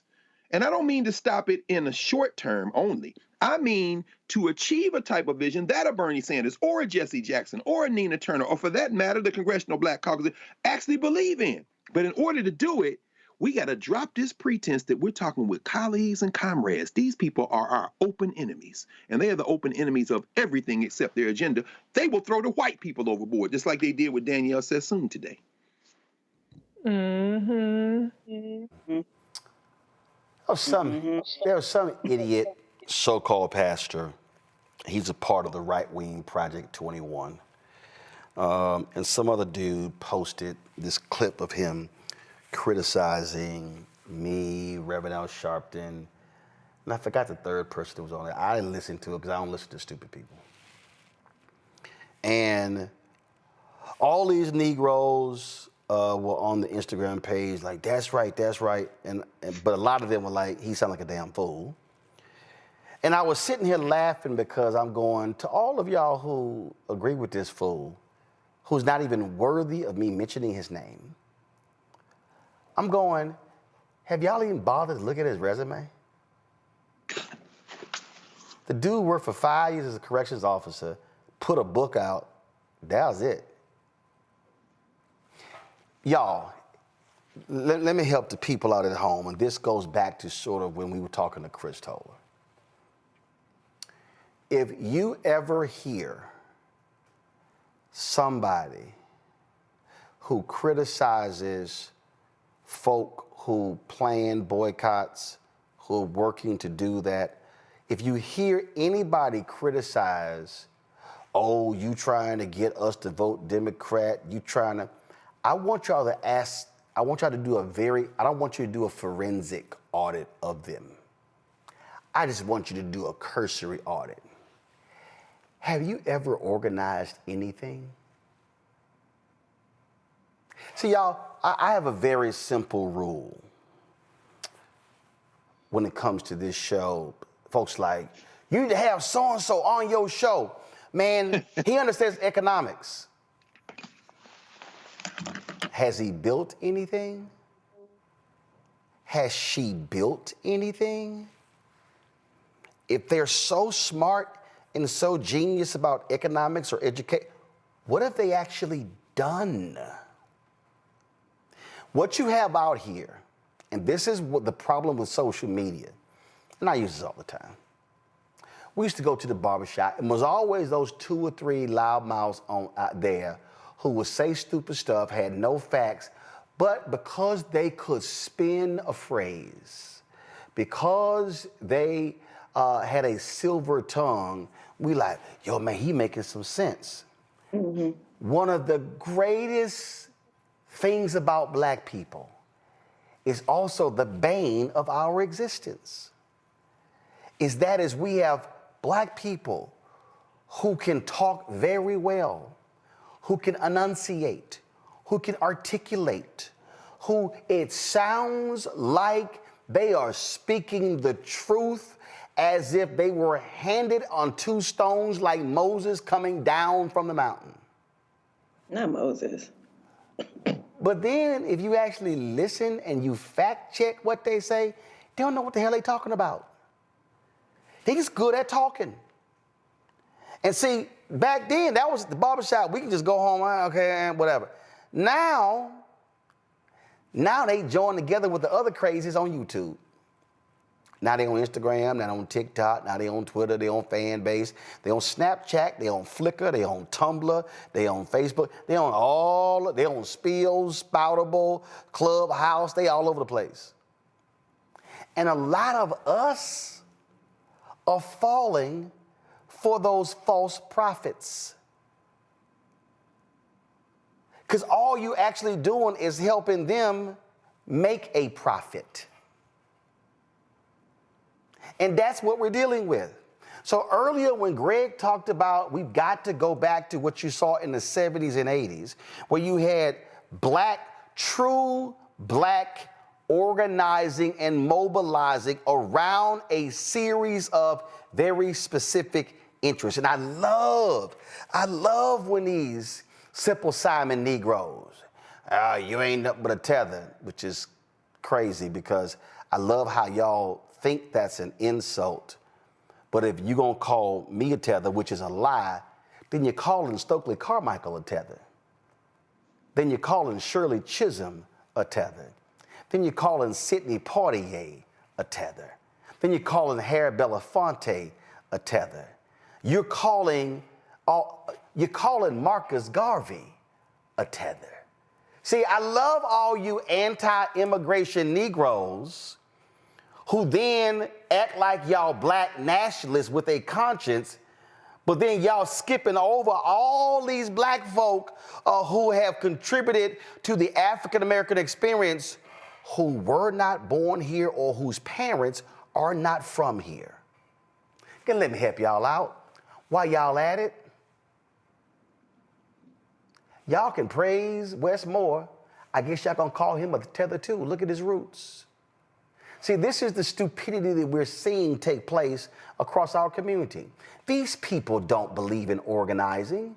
These people don't believe in mobilizing. All they believe in is tearing down somebody who is doing something. And I just want y'all to understand, mama and daddy, grandmother and papa and papa and mother fortified Roland Sebastian Martin. I don't give a damn what y'all think. We know what we're doing. We know who we're impacting. We know who we're educating. And what we are facing right now is an existential threat to the future of Black America. And some of y'all think this is a game. It's not. Reese, the time that we spend here, this ain't just, hey, let's just, what the hell, pass 2 hours. No, it is literally trying to warn people what is coming down the pipe. We try to warn these folk, don't play around in 2016 and let this man appoint some right-wing, crazy, deranged Supreme Court justices. But no, a whole bunch of folks said, man, I saw you dancing with Hillary, you sitting there shilling with the Democrats, and guess what? This man has locked the Supreme Court down with some of the most egregious decisions we've seen in the past decade. Then we give this fool a shot to come back to replace two of the hardcore folk when we could have voted for Vice President Kamala Harris. And then if Alito and Thomas decide to resign, flip the court. Mm-hmm. It's too many folk who look like us, who don't know shit about politics, who ain't done nothing, who ain't organized nothing, who ain't mobilized nothing, and all they doing is sitting around, and some of our folk listen to these charlatans say, you ain't gonna get nothing for your vote. I don't know why you gonna sit here and vote. That stuff ain't gonna do nothing. When, Reese, you ain't never seen a white person in a so-called leadership position tell white people, y'all need to stay at home. Y'all don't need to vote. They ain't gonna do nothing for you. They ain't never done nothing for you. Y'all just need to go ahead and ignore Election Day. Only loudmouth, ignorant Negroes say that bullshit. Clock it. Let them know. Because the reality is, you do not have white people telling white people, just stay home. Don't worry about it. Nothing is going to change. A lot of white people don't believe anything is going to change, but they're not believing that because people are telling them that. So the reality is that we have a segment of the population that is all about chaos. But the allure of these charlatans, as you put it, is that they allow people who really don't want to do shit but sit on their ass and be checked out and disengaged. They allow them the allure of feeling like they have the moral high ground, that they are the ones who have it all figured out. And those of us who are actually activated and engaging and trying to do a little something to move this place forward and protect the gains that we've made that have been hard fought, that we're the ones who don't really know what the hell we're doing. So that's why it's so attractive. That's why disinformation is so attractive. That's why these people are so popular, because we have a lot of people who are lazy fucks, but they don't want to just own it and sit in and be like, well, I don't want to vote because I'm lazy. I don't want to vote because I just don't know shit. And that's just too much work for me to listen to somebody who knows what they're talking about. And so for those people, yes, let's have somebody come and tell me I'm the one who has all the answers, Sway, and I'm the one who's figured it out. And that's the problem that we have to get over. We have to get over the way that we have been targeted in our community by these chaos agents, which, by the way, are funded by right-wingers. If you look at Follow the Money, okay, as well as they benefit.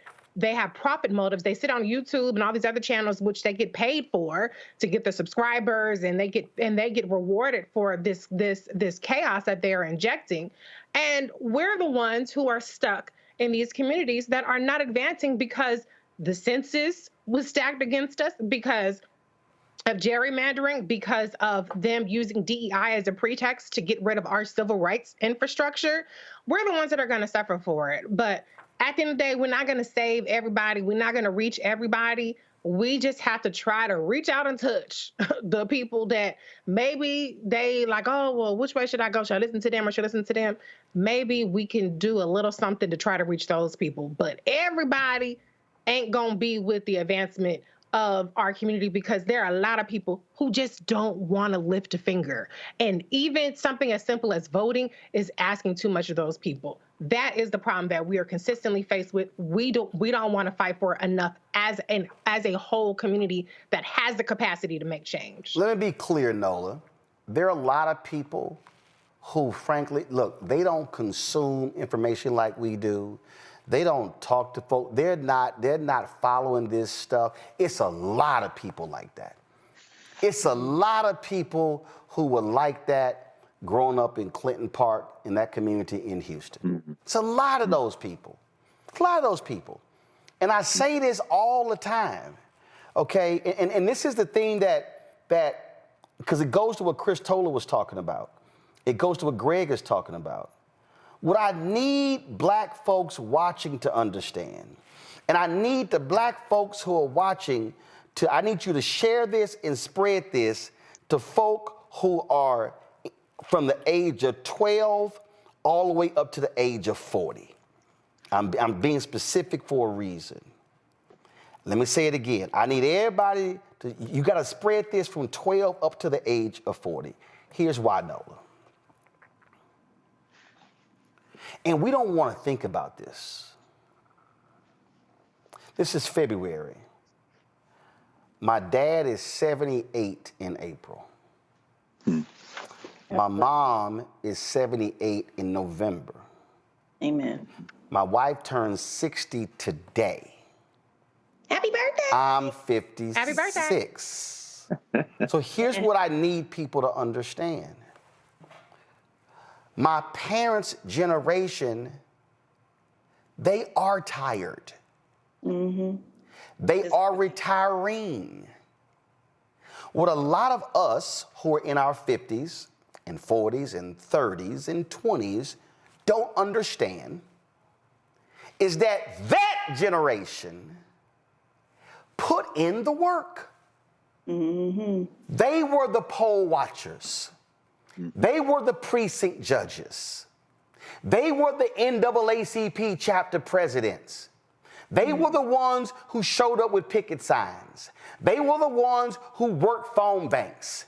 They were the ones who put signs up in yards. They were the ones who started neighborhood clubs, civic clubs. They were the ones who went down to the city council meeting and the county commissioners meeting, who went to the state legislature, who would come to nation's capital calling on the elected representatives to do what was right. They were the ones who went to the committee meetings. They were the ones who were doing the work. These are the people who we don't know, who were not in the newspaper, who were not on television, who were not on radio, who was doing that groundwork. They were the ones who were going door to door in neighborhoods. They were the ones who were raising money for sickle cell anemia when there was a national telethon in the 70s and the 80s. They were the ones who were putting in all the work. They were the ones who were holding up the black community in the wake of the death of Dr. King in the 70s and the 80s and the 90s and the 2000s. And what we are seeing is the generation after them and the generation after them and the generation after them are not doing their part to hold up the black community, because you know what? A lot of us are 26 and 28 and 32 and 40 and 45, and we're saying today, I'm fucking tired. I'm tired. But you're not tired of going to brunch on Sunday. Uh-oh, come on now. You're not tired of taking multiple vacations a year. That's right. You're not tired of taking from the bank of black justice and constantly making withdrawals from people who were constantly making deposits. And now we sit in 2025 and you sit your simple Simon asses going, I don't know what's going on. I'm frustrated. I don't get it, because all you've done is take and take and take and take. You've made no deposits. You've made no investments. And now you are wondering why the bank account is so low of the Black Justice Fund, because your ass didn't make no deposits. And deposits are not made with your money. Deposits are made with your time and with your talent and with your presence, because it's real easy to be present, but you need to have some presence. Ooh, okay, I got to follow that. All right, so this, to my mind, is this is about values, right? You know, I was a guest speaker this week. What's today? Is today Thursday? My goodness, it felt like a month. I was the guest speaker at AFGE's Civil Rights Luncheon the other day. And I told this story about how my mother and father met at LSU on the satellite campus in New Orleans. And one of the things that drew my mama to my daddy was the fact that he had this Black Panther mystique. Like, he would wear all black. You know, he had come back from Vietnam and he just had this swag, right? And so I grew up in a very civil rights, SNCC, student movement environment, right? I grew up in an all-black city. I went to private school, but it was a Black private school, and it was off the hook. You know, like our teachers were no joke. You know, Black history was all day, every day. So in terms of, you know, I agree with you about, I'm gonna use the word apathy again, in terms of what we're seeing from generations that get younger and younger, but also you got to wonder what was happening in the homes too. It makes me remember this conversation with Obama about this post-racial America. And I remember being one of those people on the other side saying there is no such thing. And as I still sit here, still, you know, having the kind of prophetic eye to be able to see beyond the veneer, at that time, people didn't want to hear that. So we are having the people that, yes, all they want to think about is going to brunch with the grass on the walls. I wish we lived in a country where all we could think about is going to brunch with the grass on the walls, but that is not the reality of the country in which we live in. So, you know, when I engage with young people, you know, even when I ask my own students, you know, how you feeling, how you doing with everything that's going on? We're right in the middle of things. We're in DC. They don't want to think about it. They don't want to engage in the messy politics. They just kind of want to do their work, put their head down and hope that things will work out, Right. And I think that's kind of like the overall feeling with a certain age group, is to put your head down and think and hope that things will work out. Because to your point, Roland, they have always worked out since they've been on the planet because of the people that came before them, the sweat equity that came before them, the people that were put in jail before them, the people like my father. You know, he had to fight for years to get an honorable discharge from the Air Force because he got into it with a very, very racist commanding officer in the Air Force. And so it's these very real things. You know, my grandfather having to escape rural Louisiana because him and his twin was about to get hanged. People aren't coming from those narratives any longer, and they just want to go to brunch with the grass on the walls. And I'm not going to sit here in front and be like, I don't like doing the same thing. You know what I'm saying? Like, I wish we lived in the country where that's all we could focus on. I just want people to be engaged and understand what's at stake. And because I do spend a lot of time with young folks, that exhaustion, you know, they're thinking about all the things that they had to go through with school shootings and all these things. And the last thing that I want to do is play oppression, you know, Olympics about the things that I had to go through as a 40-something or the things that parents and grandparents had to go through. For them, they live in a country where they shouldn't have to go through those things. And that's the lens. They are thinking, I should not have to experience any of those things because the people that came before me told me that I was living in a post-racial America. My parents told me when they put me in that white private school that I was living in a post-racial America, and all I had to do was focus on getting into Harvard or getting into Howard so I can go to brunch with the grass on the walls. I want to say two quick things. I am really worried about this Trump over America moment that we are living in. It is really disheartening to me. As, you know, someone, I'm not just a political scientist, you know, just because that's what my degree says. I really am a student of history and politics. And when I think about those brave Republicans regarding Richard Nixon, you know what I figured out today, Roland and Greg, as the historian here? They weren't brave. You know what it was? The evidence was irrefutable. That has been the problem from day one with Trump. The things in which the multiple crimes that he's committed, it's been too challenging and too difficult to explain to the public. What Nixon did, that man was on tape. It's that. There has not been a situation yet where the case has been brought to the American public that was irrefutable. That's one thing. And the last thing that I will say to Reese's point about misinformation and disinformation, I firmly believe that conspiracy theories is the philosophy for the lazy. It is so easy. It is so seductive to believe in conspiracy theories is true because it's too hard to know the truth. And that's all I have to say. For the folk who don't understand this, is there an issue with going to brunch? Nope. Tomorrow, I'll be in San Francisco, NBA All-Star Weekend. A lot of people were just in New Orleans Super Bowl weekend. Next week, in Los Angeles, NAACP Image Awards. These things happen. But let me remind people, black folks in the late 1800s, 1900s, Robert Abbott's Chicago lead, Chicago Defender. You know what we did? We went dancing on Friday and Saturday, went to church on Sunday. Black folks, during Jim Crow, had parties, had get-togethers, had clubs, drank, smoked, ate, had fun. But they also understood that partying doesn't happen 7 days a week.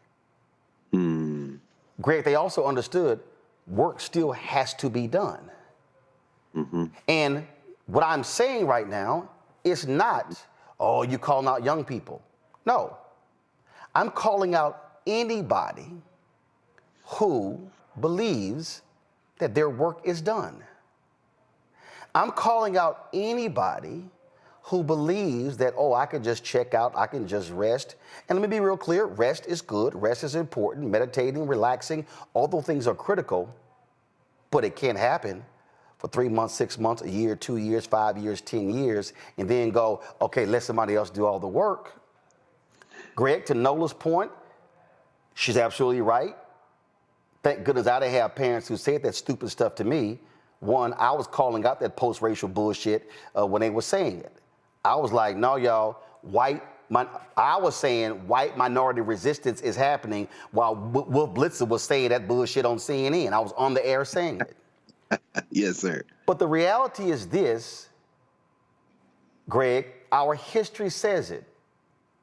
There's been no period of black success ain't been followed by white backlash. So anybody who's raising their kid, their black kid, their African-American kid, their black immigrant kid, who will say that the America that used to be is not the America today. Oh, there have been some changes, but don't think for a second that that America has been completely eradicated, erased, because no, it is trying to come back, roaring, fast as all get out. And we cannot be confused by what is happening before our very eyes. And if we are ignorant about history, then we have no way of fighting the present day battle for the future.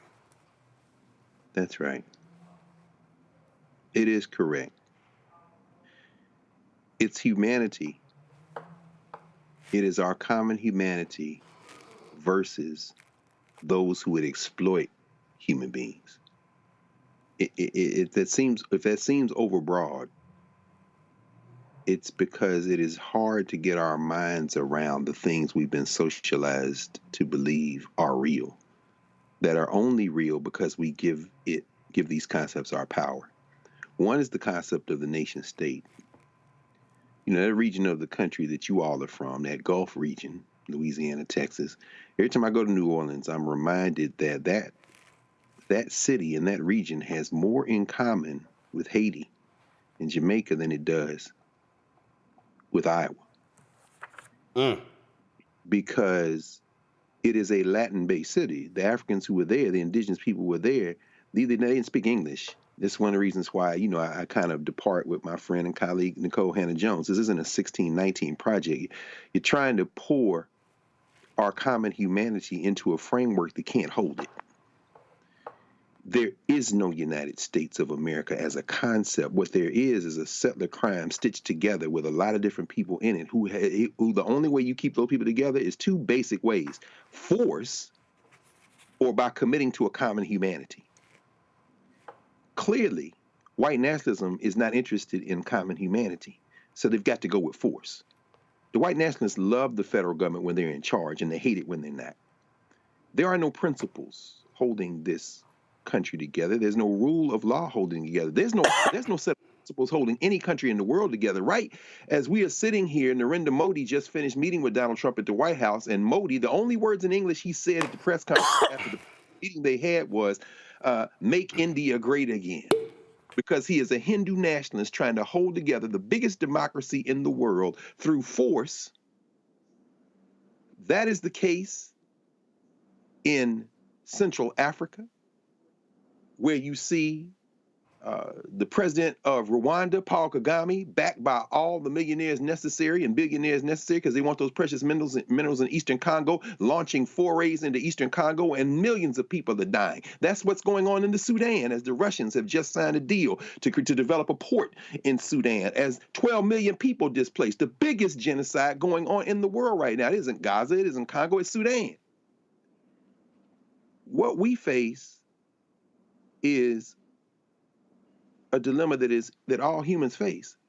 You know, I was at a library the other day, and yeah, I'm not against brunch or any of that either, but you know, I will admit that I trend toward a different kind of thing. I look at life like life is short. We got too much work to do, and maybe I can eat brunch the next time I come back around. And I ain't got no shade for anybody who does. I'm just saying that's my personal thing. So I respect that. Y'all respect me. I'm just gonna work. But I was at the library, and they have a basketball court, indoor basketball court, and they had set up for indoor soccer.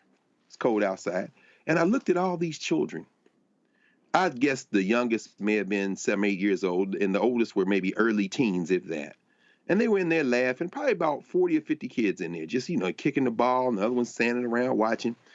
All of these children would be classified by a white nationalist or a blackface nativist as immigrants. And I asked myself, who could stand against a child, J.D. Vance? Your own children came out the womb of a woman who was born and raised, who's from India. Who can stand against a child? I tell you, who can stand against a child. A chinless, self-hating, deeply insecure, fear-driven white nationalist like Junior Varsity Vance or Stephen Miller. A person who has failed at life and continues to try to justify that failure by projecting their self-hatred outward. Like, well, I'm not going to name any names. You fill in the blank. But at the end of the day, we have a choice to make.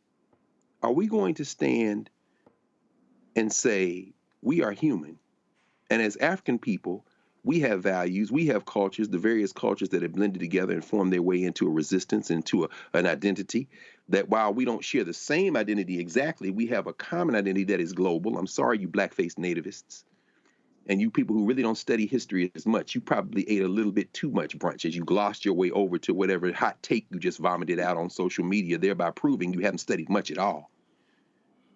When you pick a flag or a place you came out your mother's womb over our common humanity, you have demonstrated that you are incapable as yet of any form of leadership or representation for the rest of us on this ball we call Earth. The Chinese aren't our enemies. The Russians aren't our enemies. And there will be people who say they are, but that's because you're picking a flag and you're picking a territory. And guess what? The people who are in those places who call you their enemies, they aren't the rank and file people. They're the people who play a game called, I'm going to exploit these lines for my individual benefit, whether it be Vladimir Putin, Elon Musk, Donald Trump, or anybody else. They are all the same. And in history shows us that they do great damage, but ultimately they fall. And this country ain't no different than any other country in the world. It will dissolve because they come and go. The only question is, how are we going to survive so that we can build something better when whatever it comes next comes next? Folks, this is why it is critically important for you to watch this show, to share our videos, to contribute to us, to pass the word on, because the conversations that we have here are not happening. Not just in mainstream white media. It's not happening in black targeted or black-owned media. It is not happening at all at BET. BET got one news show that airs 1 hour a month. You know what we do? 40 hours a month, just this show. It's not happening. Ebony is basically an Instagram page. It ain't happening at Essence, at Black Enterprise, at Blavity. It ain't happening. The Griot, they done laid off all their people, buying out, laid everybody except 4 people. We have to understand that black people got to this point because of the black press, because of black newspapers and black magazines. That was not social media. That was the Chicago Defender, the Pittsburgh Courier. That was the Memphis Tri-State Defender. There were black papers in Arkansas, in Texas, in Mississippi, in Alabama, in Florida, all over the country, the Pittsburgh Courier. That's how we got here. We are not going to be able to mobilize and organize if we do not have the information first that educates us, that enlightens us, and informs us. And that's why black-owned media is so critical. Yes. For all y'all understanding, and I've had people come to me who, hey, they wanted to buy an equity stake. Hey, what can we do? You should do a raise. Let me explain to you what then happens. And I'm not against that. But then that means that their business interest may be harmed by what I say.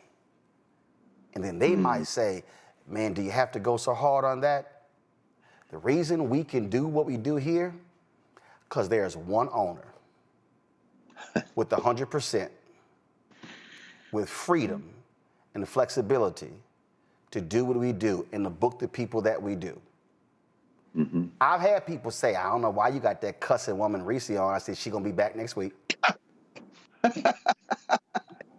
Man, you got that dashiki wearing brother Greg Carr. I said, he gonna be back in next week. And even though she can't cook gumbo, Nola gonna be back next week. Point I'm making here is this here. Y'all don't understand. Robert Abbott could not do what he did at the Chicago Defender if black folks didn't buy the paper. Shalata Bass couldn't do what she did in California if they didn't buy the paper. John H. Johnson couldn't do what he did with Ebony and Jet if they didn't buy the magazine. We ain't asking you to buy nothing. We are asking you to support, to make sure that we don't have to answer to somebody else telling us what to do.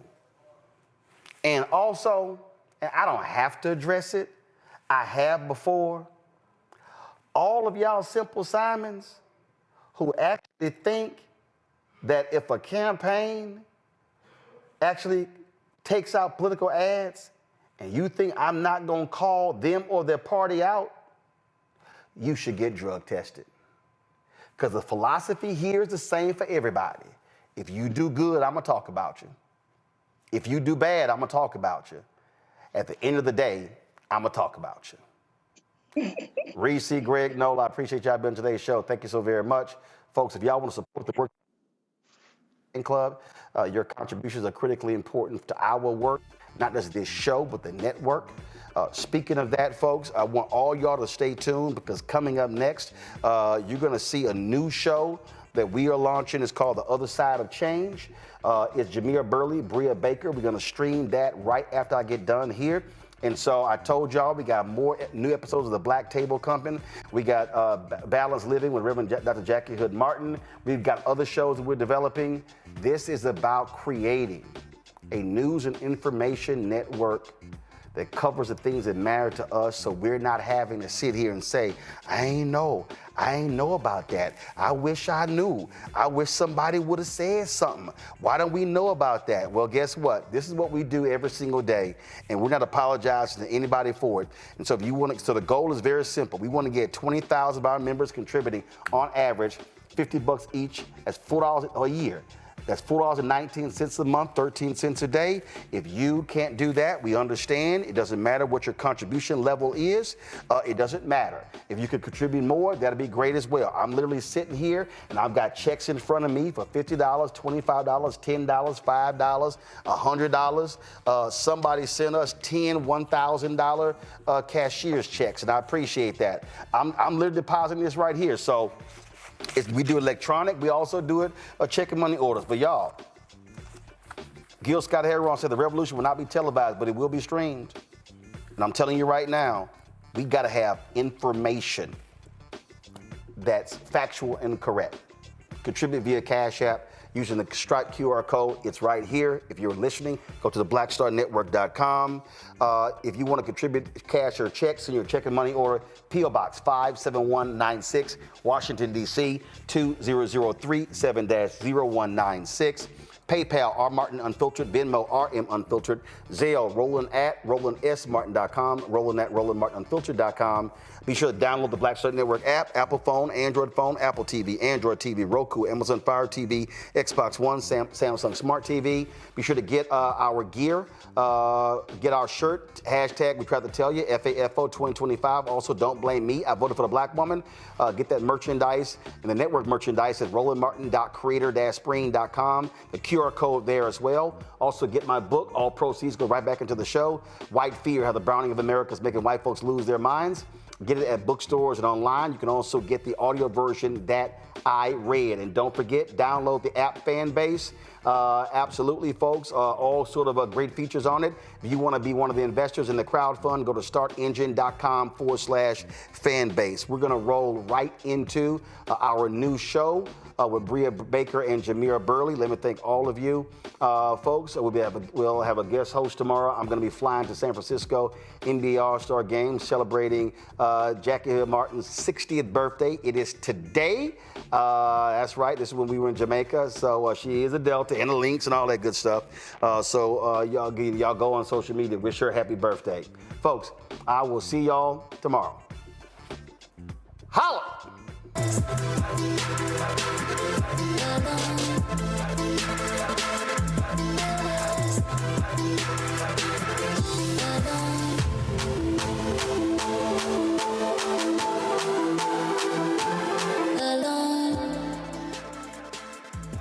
Welcome to the other side of change, only on the Black Star Network. Assata Shakur talks about being weapons of mass construction, something that's only possible when we plan for a world where we actually win. And that's exactly what we do here at the other side of change. This show moves beyond the world as it is to where it could and should be. I'm Bria Baker, here with my brilliant co-host, Jamira Burley, and we're just two millennial women tackling everything at the intersection of politics, gender, and pop culture. We don't settle for commentary. This space is for solution-driven dialogue and reimagining. We hope to activate the next generation of change makers existing in the unbalanced world where profit conflicts with what is best in the best interest of the community.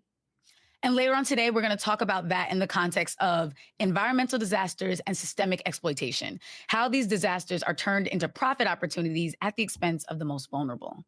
That's right, Bria. From the wildfires in California to the unexpected snowstorms in the South, extreme weathers is becoming the norm. But what is even more alarming is how quickly some of those people move to take advantage of those tragedies. Yeah, 1,000,000%. That's the American way, right? Like taking advantage of. How much like get out of people constantly? It's really obnoxious. Yeah, very much so. Well, let's start with the news because there's been a lot of obnoxious news. What's the craziest headline you've seen this week? I mean, the craziest headline is we've all probably seen information go around regarding the ICE raids. And for those who don't know what ICE means, it's the Immigration and Customs Enforcement. They are, the police of the government to round up folks who are here undocumented. And we've seen raids happen all over the country due to the direction of the president, Donald Trump. And now he's challenging birthright citizenship, which is beyond crazy to me, but not unexpected. Yeah.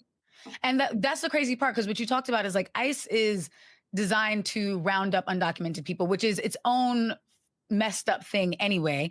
But these recent raids have also been attacking Native Americans. So it's like, how are you making anyone who is indigenous to this country prove their citizenship? But also birthright citizenship affects Black people. That's actually where it was designed, was the 14th Amendment after the Civil War to give Black people citizenship because we were previously property. So it's just dangerous precedent that's coming with this. I mean, it's also a recognition that America would not be where it is today without immigration, without the diversity of folks from all over the world who come to this country with the idea that they want better for their families. But also a lot of immigrants who come to this country come here because we have decimated their communities elsewhere. And I think that's a reality that people refuse to address. And so whether the reality that we stole this land from the indigenous populations of the Native Americans who were here first, or we forced enslaved folks to build this country, and now we're trying to question their citizenship. It's a prime example that this is an administration of white supremacists who only want a country that looks like them, regardless of those who made this country what it is, which we know are the indigenous and the immigrant population that have come here, as well as the enslaved population.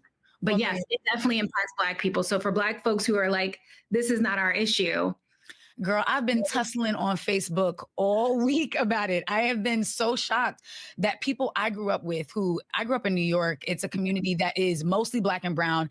And even the Black folks are immigrants from the Caribbean, from West Africa, from lots of different places. So it's just been wild to get on Beyonce's internet and see Black people, and particularly Black women. Like I've really been a comment section warrior lately because I've just been so alarmed at it. Mm-hmm. And also, like what you brought up is they're not in defense of all citizens and saying we're going to protect all citizens from the dangers. Like that's just the excuse they're using to get support. But in reality, Elon Musk is he came over illegally, and he also violated his visa. Yes, by being here and working during his student visa. So, and he was an immigrant in South Africa too. Let's keep it real. No, Melania. That's the scary part about it all, is that people are assuming that this is about the rule of law, and it's not. It is about rounding as many people who do not look white in this country up and letting people get mixed up in the shuffle. And I mean, there was just a Jamaican American who was just arrested. There was a Native American. There was an indigenous member of the Navajo Nation who was arrested by ICE. There are people who just speak a different language, speak Spanish, or who are being targeted by ICE. This is not about the rule of law. This is about being very much a racist policy that is trying to round up people of color. 1,000,000%. Because if it was about dangerous people, we'd be starting with the white supremacists, the Dylan. We'll be starting with the administration, girl. Right. We'd be starting with them. So it's just alarming. Like, oh, great, you're trying to keep us safe and you're going to elementary schools to do it, like in Chicago and Georgia. And my father-in-law is a principal. So it's just definitely alarming. And people are really learning, like, we have to be very vigilant. And also if we're saying that these folks are coming over here to freeload, then the question is, why are ICE going to workplaces, right? Why are they going to schools, right? These are people who are contributing to our economy. They're contributing to the culture of our society. And I think we can't minimize the impact that they've made, but also how good this policy is in the long run. 1,000,000%. And speaking of freeloaders, the actual freeloaders are the damn U.S. military and Pentagon, because the other insane headline from this week is that there was this plane crash with an American Airlines commercial jet and then a Black Hawk, which, how much are Black Hawks? This is a military air, right? Yeah, I saw that a Black Hawk could cost anywhere between $5.9 million to build. That doesn't mean that's the operational cost to actually continue it. Right. So in addition to the loss of life from the commercial jet and those who were on the Black Hawk, we're also talking about just money that has been thrown down the toilet, basically, because of the incompetence of the U.S. government. Right. And Trump has been trying to say that the crash was that DE&I is to blame, which it's like mind blowing that they just pulled out DE&I as a boogeyman. But he fired the head of the TSA. He fired the Aviation Security Advisory Committee, and he froze hiring of air traffic controllers, all within his first 48 hours in office. And now is surprised that people are confused on what's going on over there. Like, why was a military plane or helicopter doing a training near Reagan Airport? Like, that doesn't make sense. And we don't have incidents like this. Like, this is not occurring every other day. I think there has not been a crash of a commercial flight on the U.S. soil since 2009. So this is very unusual. And for this to happen a week and a half into the new administration after, to your point, he made all of these extreme cuts and preventing a very prominent institution from doing its job, especially in our nation capital, I think is extremely dangerous. But it just goes to show you that this is an administration that is chaos and confusion. Very unserious, extremely unserious. They're serious. They're just also racist and stupid. So there's that. Right? That part. Sure. Well, speaking of stupid and racist and all of the things, I mean, we've also seen that really play out with a lot of these weather-related madness that's going on, right? Ooh, I mean, what a week. I think if we look at the weather-related madness, as you mentioned, we'll start really questioning what is happening with our environment, especially with the lack of direction that is coming from the administration all the way down to the state level. 1,000,000%. I'm here in Georgia. We've had 2 snowfalls already in this year, and I've lived here for 5 years, and this is the most snow I've seen my entire time being here. It left thousands without power, cars stranded, highways just completely unusable. And then meanwhile, on the other side of the country, on your coast, we've got California still reeling from those devastating wildfires. And like, it consumed media attention for a bit, and then people sort of forgot those fires were just contained. And that's even scary. And when they were contained, it was just in time for this huge rainfall that was threatening like floods and mudslides. So it's just been feeling very apocalyptic. Yeah, and it's the same story every single time. Like, too often we look at these incidents in very isolated moments, right? The wildfires or the snowstorms that are happening in Atlanta. I didn't even know Atlanta could get snow. So seeing some of the images reminded me of like the 90s in Philadelphia when we had these huge snowstorms. So the idea that the South is now experiencing these extreme weather threats, I think is really, really devastating, because all of the families that are losing right now, right, because of the lack of government assistance and the lack of government direction that is preventing them from being able to properly prepare for these type of devastations. Yeah, 1,000,000%. Even what you just talked about, because again, growing up in New York, I'm used to big snowstorms, like 2+ feet. Atlanta got like 3 inches both times, but it's the lack of infrastructure. There's no there's no support for actually getting out there, clearing those roads, making sure that people can get around safely. But then you're still mandating that they're coming into work. They're keeping people from working from home. There's no public transportation investment here, which is also by design. So it's very alarming. And I feel like that's what we're going to unpack today, is how these disasters expose those systemic inequalities and lead to what's known as disaster capitalism. And I mean, I don't love to give a white woman credit for coining something, but I do think that Naomi Klein did coin the term disaster capitalism in her book, The Shock Doctrine. And so we're going to get into that. And this segment is where we're going to pick apart the headlines, though. What are they getting right? Where are the gaps in news coverage? And Jameer, you and I can offer these headlines. Yeah, mostly what they're getting wrong. What they should be, right? Like, let's remix some of this and be like, yeah, revise, cross that out, white out, all of that. Yeah, that's so true. I think the one that really stuck out to me is there's one headline that came up in CBS News that said, for many who lost homes in Los Angeles fires, insurance won't cover entire costs of rebuilding.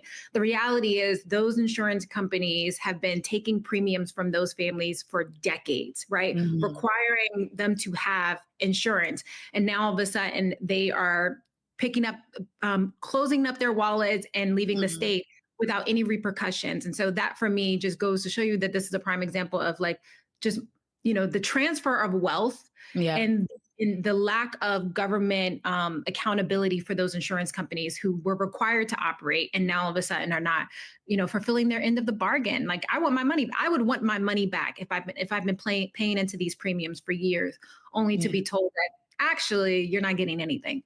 Or you're not getting it's my money and I need it now. Like for real. That's exactly where I'm at. I think it's just also as you said, yourself from I'm aging myself. JG. But actually though, it's like insane for you to collect the money and then be like, what money? You rebuild, huh? Like, sorry, I'm somewhere on vacation.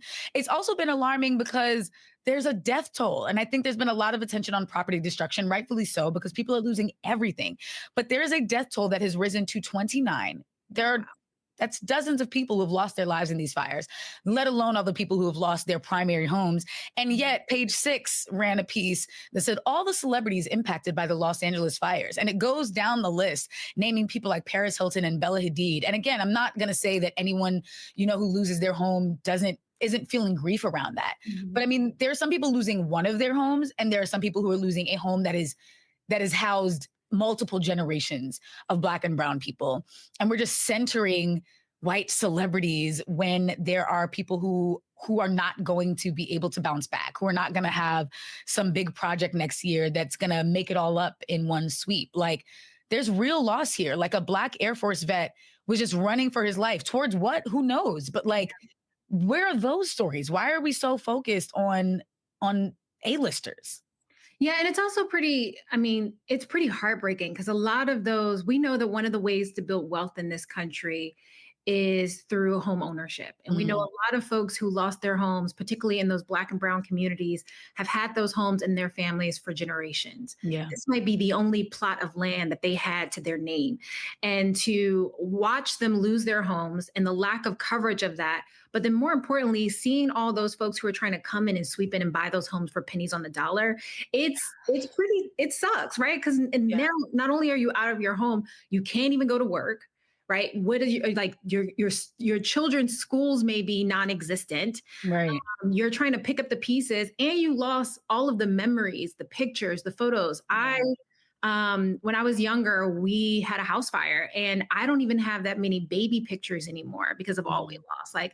So I can imagine so many folks who have nothing else, have nothing to call their own, and all they see on the media is celebrities who, to your point, are maybe this is their second, third vacation home, and they'll be able to rebuild overnight, right? They're not going to be the ones truly impacted.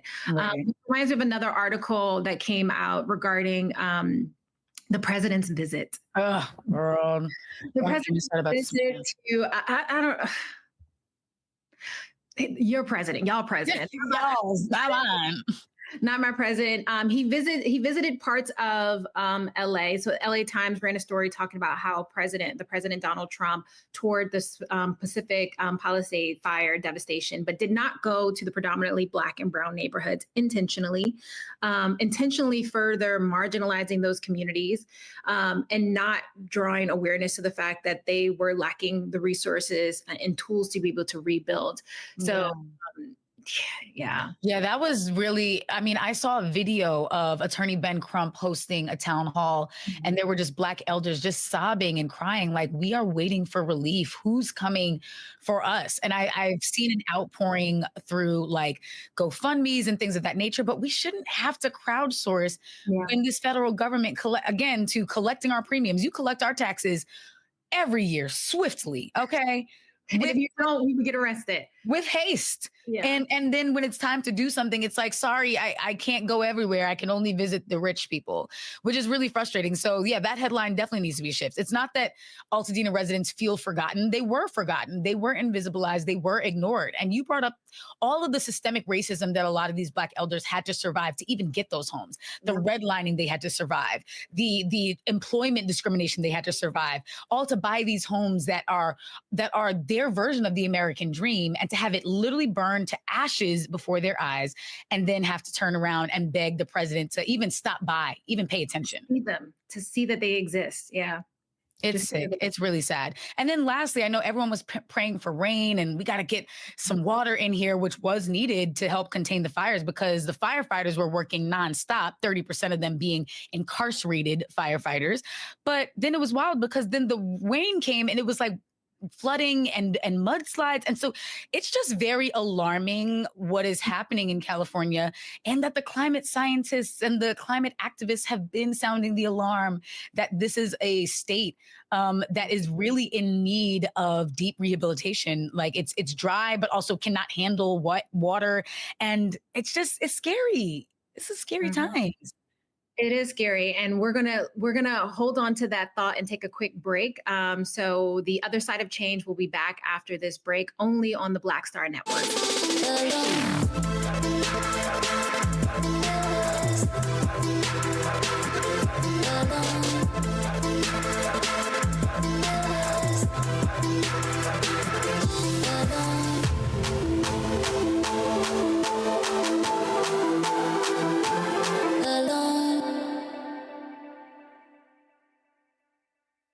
Hello, I'm Isaac Hayes III, founder and CEO of Fanbase. And right now we're accepting investors in our $17 million round to revolutionize the future of social media. Today, for just $399, you can own 60 shares of stock in Fanbase at $665 a share. Go to startengine.com/fanbase and invest today. While the big platforms have grown too massive and disconnected from their users, Fanbase is building a platform where creators and users truly come first.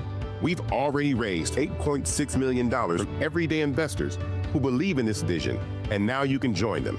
This is your chance to invest in a social media tech company with over 1 million users that is disrupting media by allowing anyone to reach all of their following and monetize their content from day one.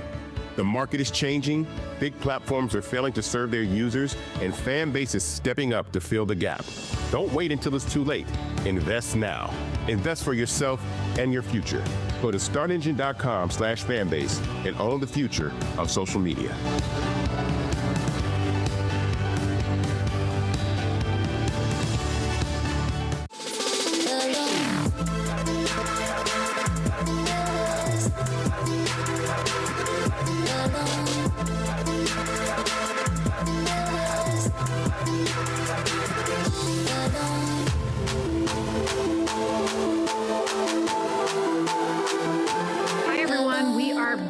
The other side of change, only on the Black Star Network. You know, before we took a break, we were discussing the LA fires, but also the the climate that is happening all across the country, the extreme weather that we're seeing both on the West Coast where I'm at, but also on in the southern side of the state and the southern side of the country where Bria is. And I want to talk about disaster capitalism, which you brought up earlier in the show. You know, disaster capitalism thrives on crises. Landlords will hike up the prices, corporations will buy out and burn down communities, and longtime residents are now displaced, right? They have nowhere to go to be able to rebuild, to recuperate what they lost, or even to find a safe place for their families to sleep. Many of these folks are either sleeping on their loved ones' couches, are finding brief rentals. Some of them are sleeping outside or in their cars. So it is extremely, extremely dangerous times. And one stark example of this is the hands-off,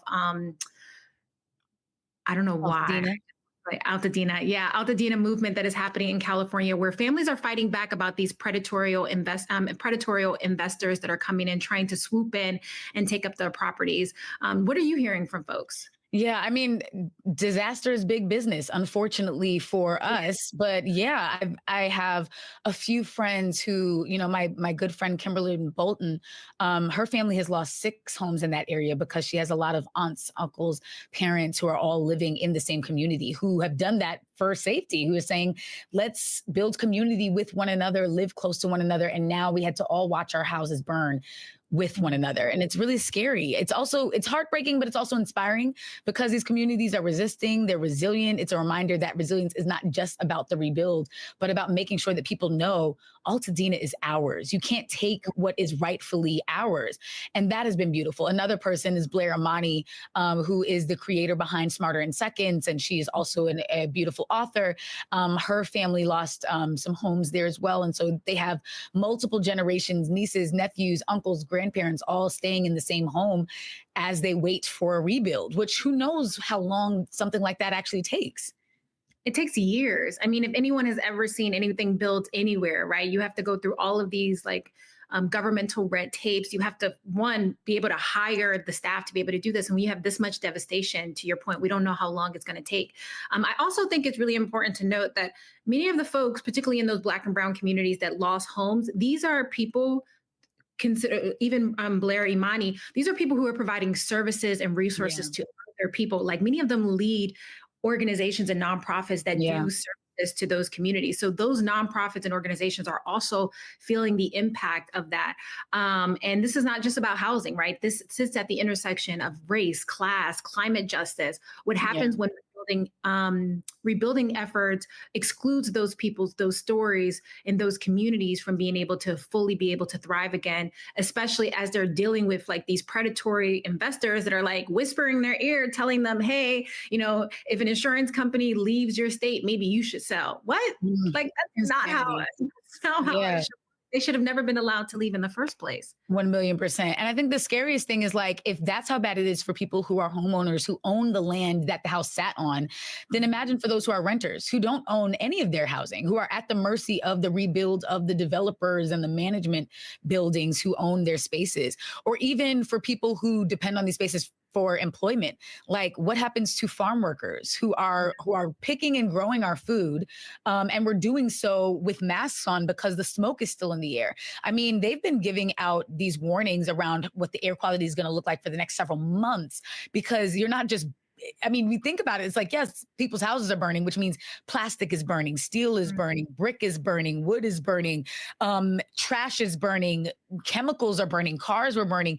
To have to breathe that in, it's scary to understand, okay, even after people rebuild their homes and have their schools and community spaces rebuilt, their health is going to be affected for much longer than probably is going to be tracked. And I remember this as a New Yorker after 9/11. I mean, people were not breathing right. And there were later suits around the air quality and improper warning for people about how they should be protecting themselves in a state and in a city that just was banning masking.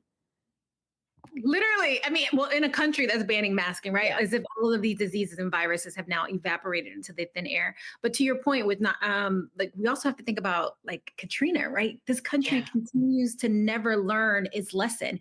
It never thinks about infrastructure. And it's so frustrating seeing how much money is just being wasted in our federal government, how much money is being sent outside of the United States to do harm elsewhere. But yet we lack the desire and the political will to be able to strengthen our infrastructure for the very citizens who put money into into the coffers of the American dollar. I mean, into the government bank, right? Yeah, no, 1,000,000%. I'm glad that you brought up Katrina. This moment feels very reminiscent because even in Katrina, like it was that, yes, you have this flooding. And that's the thing about disaster capitalism, because people are sort of like, why are you bringing up race? Why are you bringing up, it's not political. We're all in this together. And it's like, no, the natural disaster comes, and that the natural disaster itself is not racist. It's the response that our government does or does not give that is racist, that is very discriminatory. So in Katrina, it was like, let's break the levees and sacrifice Black residents and their communities and their homes, have them be climate refugees in stadiums while white residents are being flown out as long as you can afford to, right? And like, I think that's what we're seeing here is that when they were evacuating folks, it was at the mercy of you being able to fly out and have somewhere to go.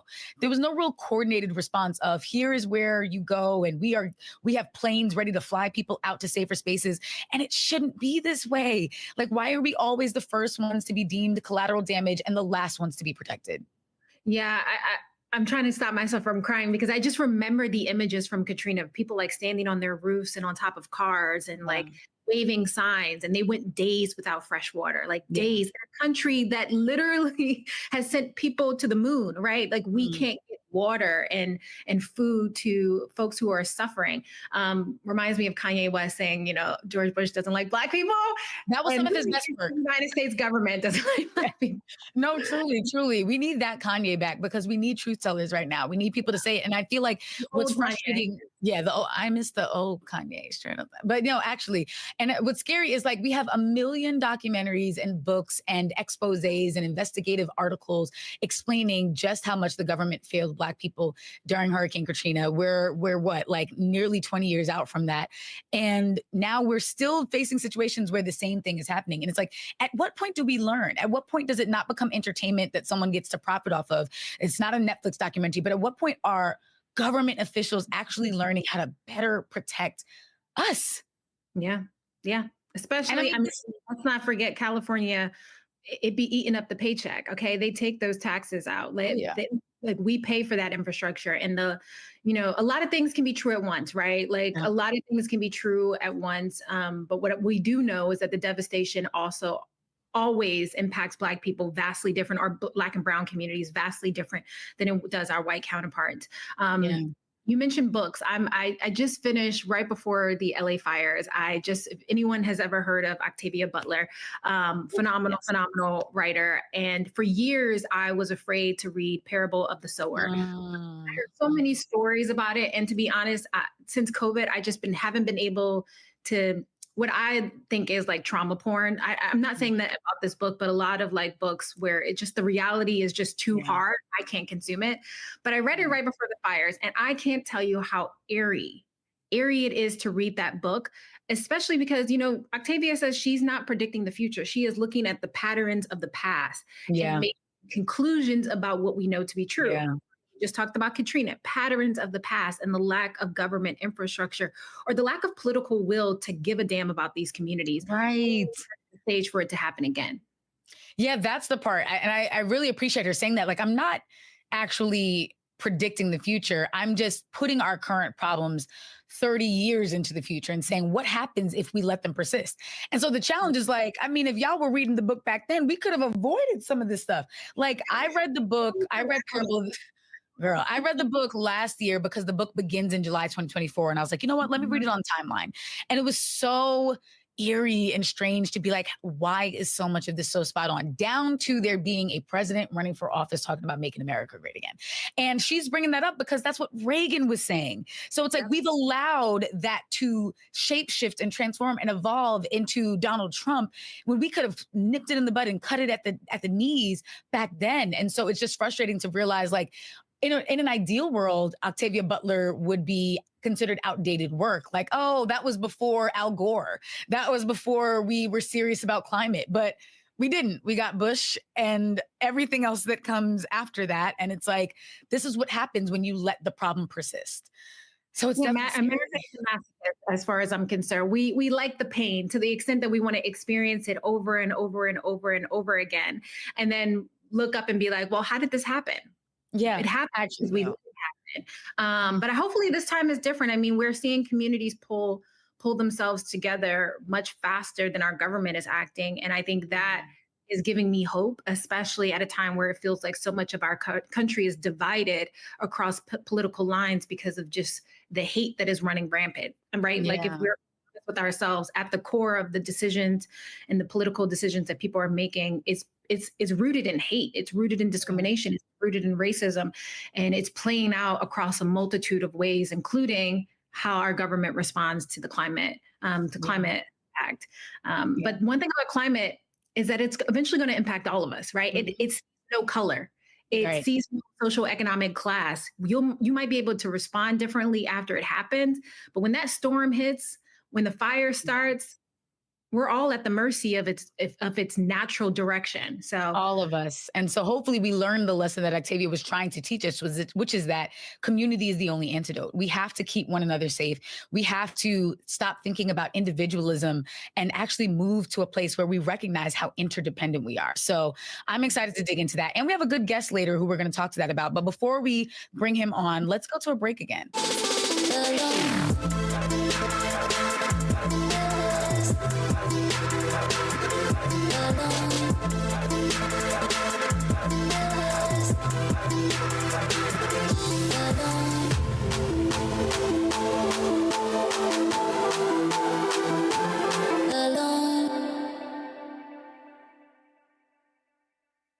What's up, y'all? Look, Fanbase is more than a platform. It's a movement to empower creators, offering a unique opportunity for everyday people to invest in Black-owned tech, infrastructure, and help shape the future of social media. Investing in technology is essential for creating long-term wealth and influence in the digital age. The Black community must not only consume tech, we must own it. Discover how equity crowdfunding can serve as a powerful tool for funding Black businesses, allowing entrepreneurs to raise capital directly through their community through the Jobs Act.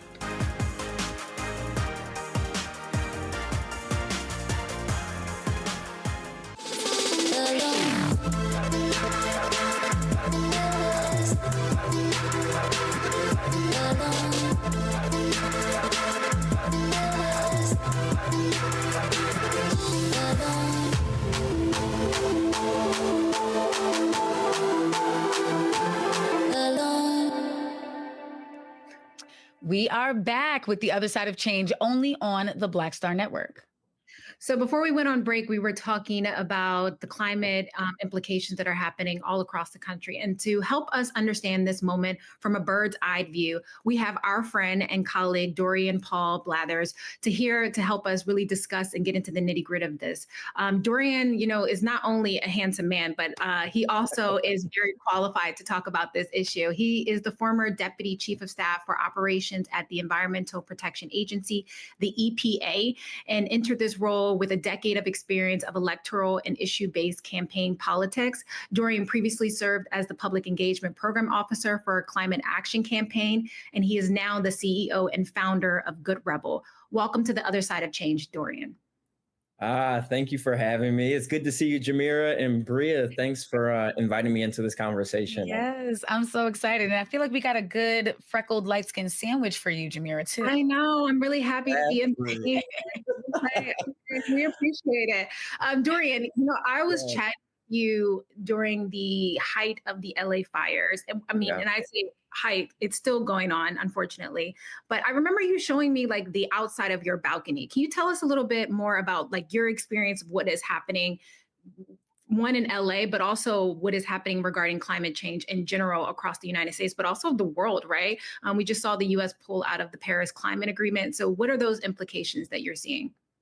Absolutely. It's fascinating that this all just happened 2 weeks ago. I remember the night of the the night that we had that conversation, I was on my balcony, and at this point, the Palisades fire had already been burning. The Eaton fire, where the community of Altadena is, was also burning.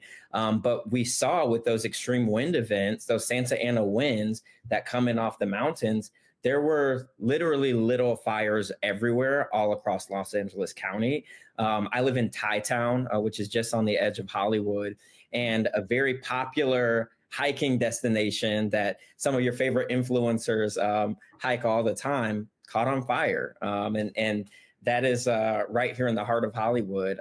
We had a fire situation where nearly 100 acres were burning. But for the first time, I had to consider what it would be like to actually leave my house, to have a go bag packed and ready to go. I could see a small orange glow that began to increase in just a matter of minutes.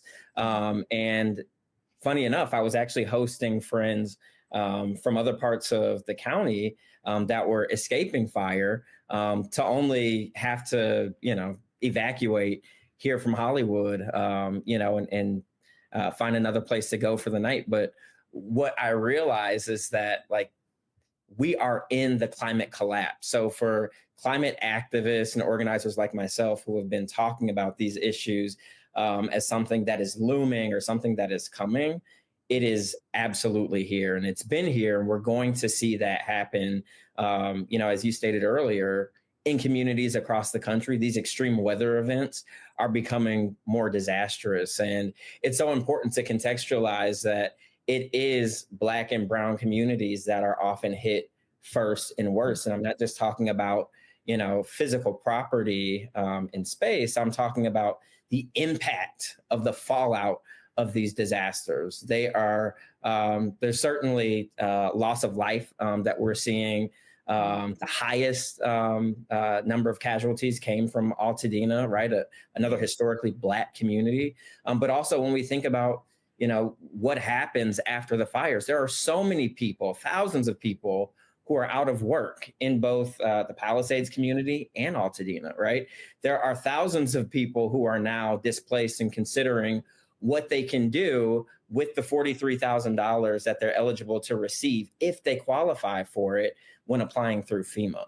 That doesn't go very far in California when you've lost your vehicle, you've lost your home, maybe you've lost your job, right? We're still learning about the stories that are happening.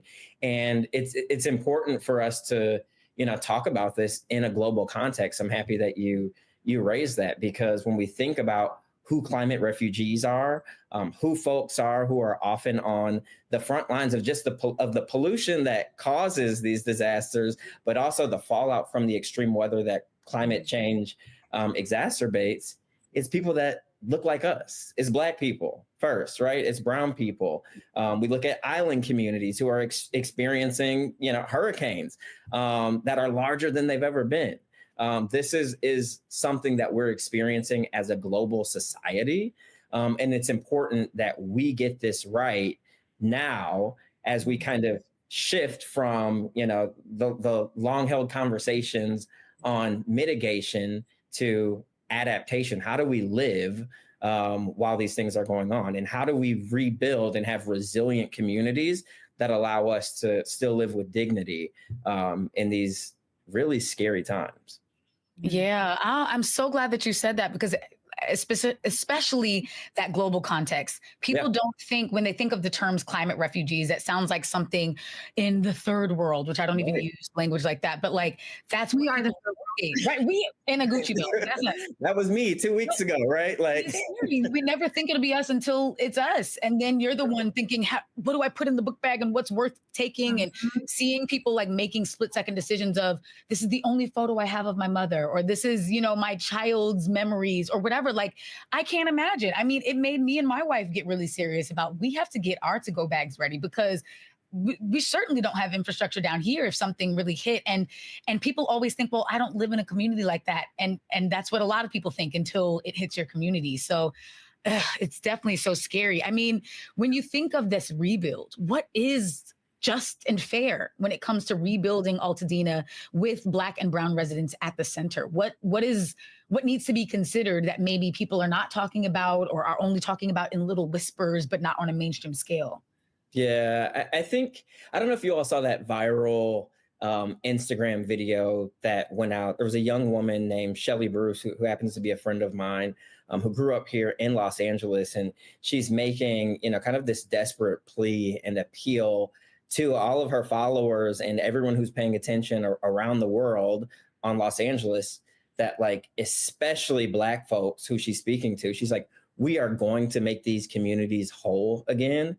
The Altadena wildfires didn't just destroy homes. It put an entire Black community at risk of permanent displacement. And this is a community that was built on the backs of folks who, were seeking home ownership and economic prosperity because of redlining, right? They were pushed to Altadena and made it a safe haven of activists and artists and professionals who had worked very hard to build this community from the ground up. So when I think about making this community whole, I think first, in any context, it's important for us to allow those communities to first speak for themselves. I was so happy to see, Shelly talk about her family. I was so excited to see viral,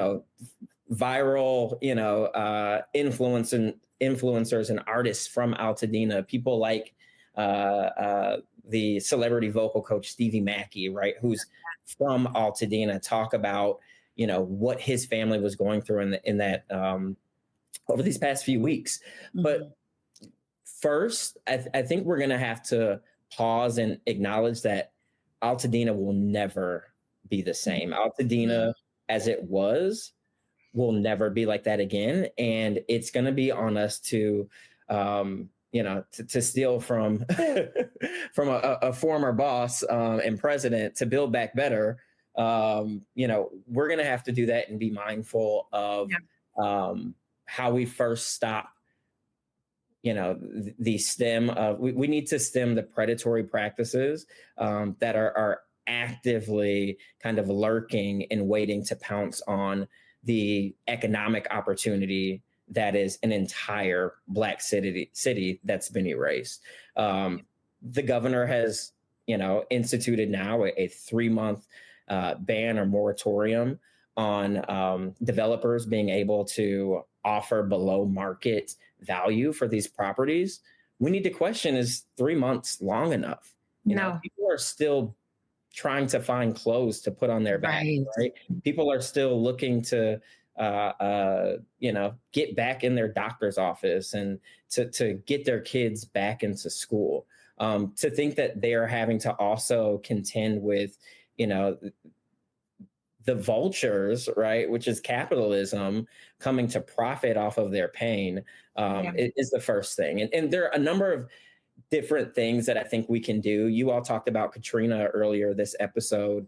We know that there are a lot of mishaps for how, the lower Ninth Ward, was rebuilt. But we need to be asking questions about, like, what does a buyback program look like, right? If the state of California or if LA County is able to purchase these properties at, market rate, and then to hold these properties for these families to be able to come back when they have the resources, right? Those are the type of questions and conversations we need to be having, so that we can retain, that safe haven that they've created over, nearly a century. Yeah, and I think the thing that's being lost in this shuffle right now is this idea that, in addition to the fires, there's the economic implications of the moment, right? We know that last year there was an 18% increase in homelessness across the country. We know that unemployment is on the rise. We know that many tech companies have been laying people off all across California.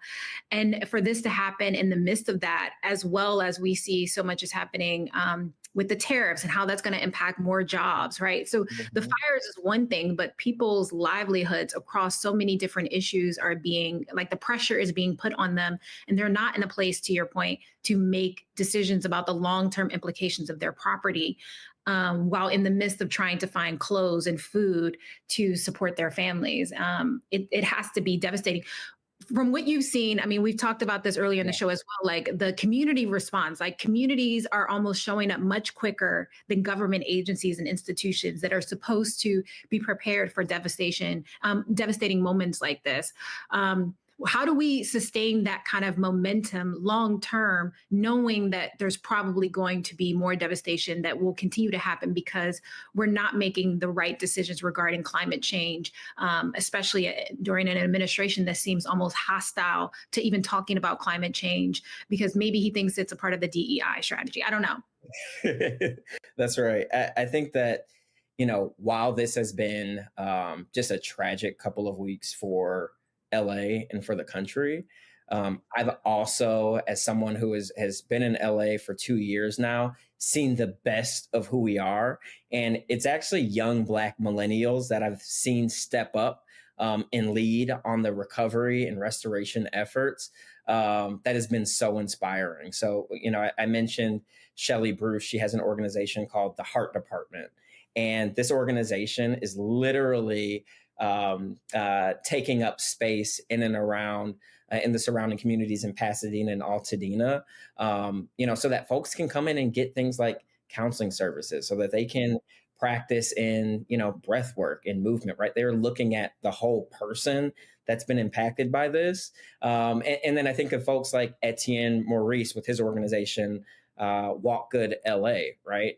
Which also has been providing direct services, but taking that a step further and saying, like, we need to make sure that people are whole mentally, socially, and emotionally in this time, because restoration is not going to happen overnight. And us coming together and taking care of one another, the collective, I think in the immediate term is one of the most important things that we can do. And there's been an outpouring of people who have been volunteering and showing up. But in a disaster, in any disaster, there are a few things that we know that we can do. The first thing is to show up, right? So that's volunteering with organizations like the NAACP, right? Who are providing advocacy avenues for folks to show up and speak to our representatives here locally and at the federal level. They're also working with attorneys in the legal community and making sure that these families and communities have representation. So showing up, right, is one thing that we can do, using our own labor, our bodies to respond to this. The other thing that we can do is fund it. For those of us that do have resources to donate or to contribute to these organizations, be it dollars or other in-kind resources and services that we can offer, Black and brown organizations that have historically been underfunded are going to be under even greater strain during this disaster. The next thing that I would say we can do is what we're doing right now, which is speaking up and utilizing our platforms to talk about these issues and to educate the public. When the president of the United States spends hours on the other side of town talking to residents in the Palisades, but doesn't mention by name the city of Altadena, which is in LA County, we know that it's incumbent upon us to take our own platforms and to utilize them to do the work. And I know that folks are tired coming out of November, and these last couple of months have felt like a year in and of itself. But for everyone waiting for the cavalry to come in, for the Democrats to come in, for Kamala Harris or Barack Obama or whoever to come in and save the day, my message to folks is that we are the cavalry, and it starts with us. The other piece that I think is important for us to do, so it's showing up, right? It's funding it, it's speaking out, and it's also fighting back.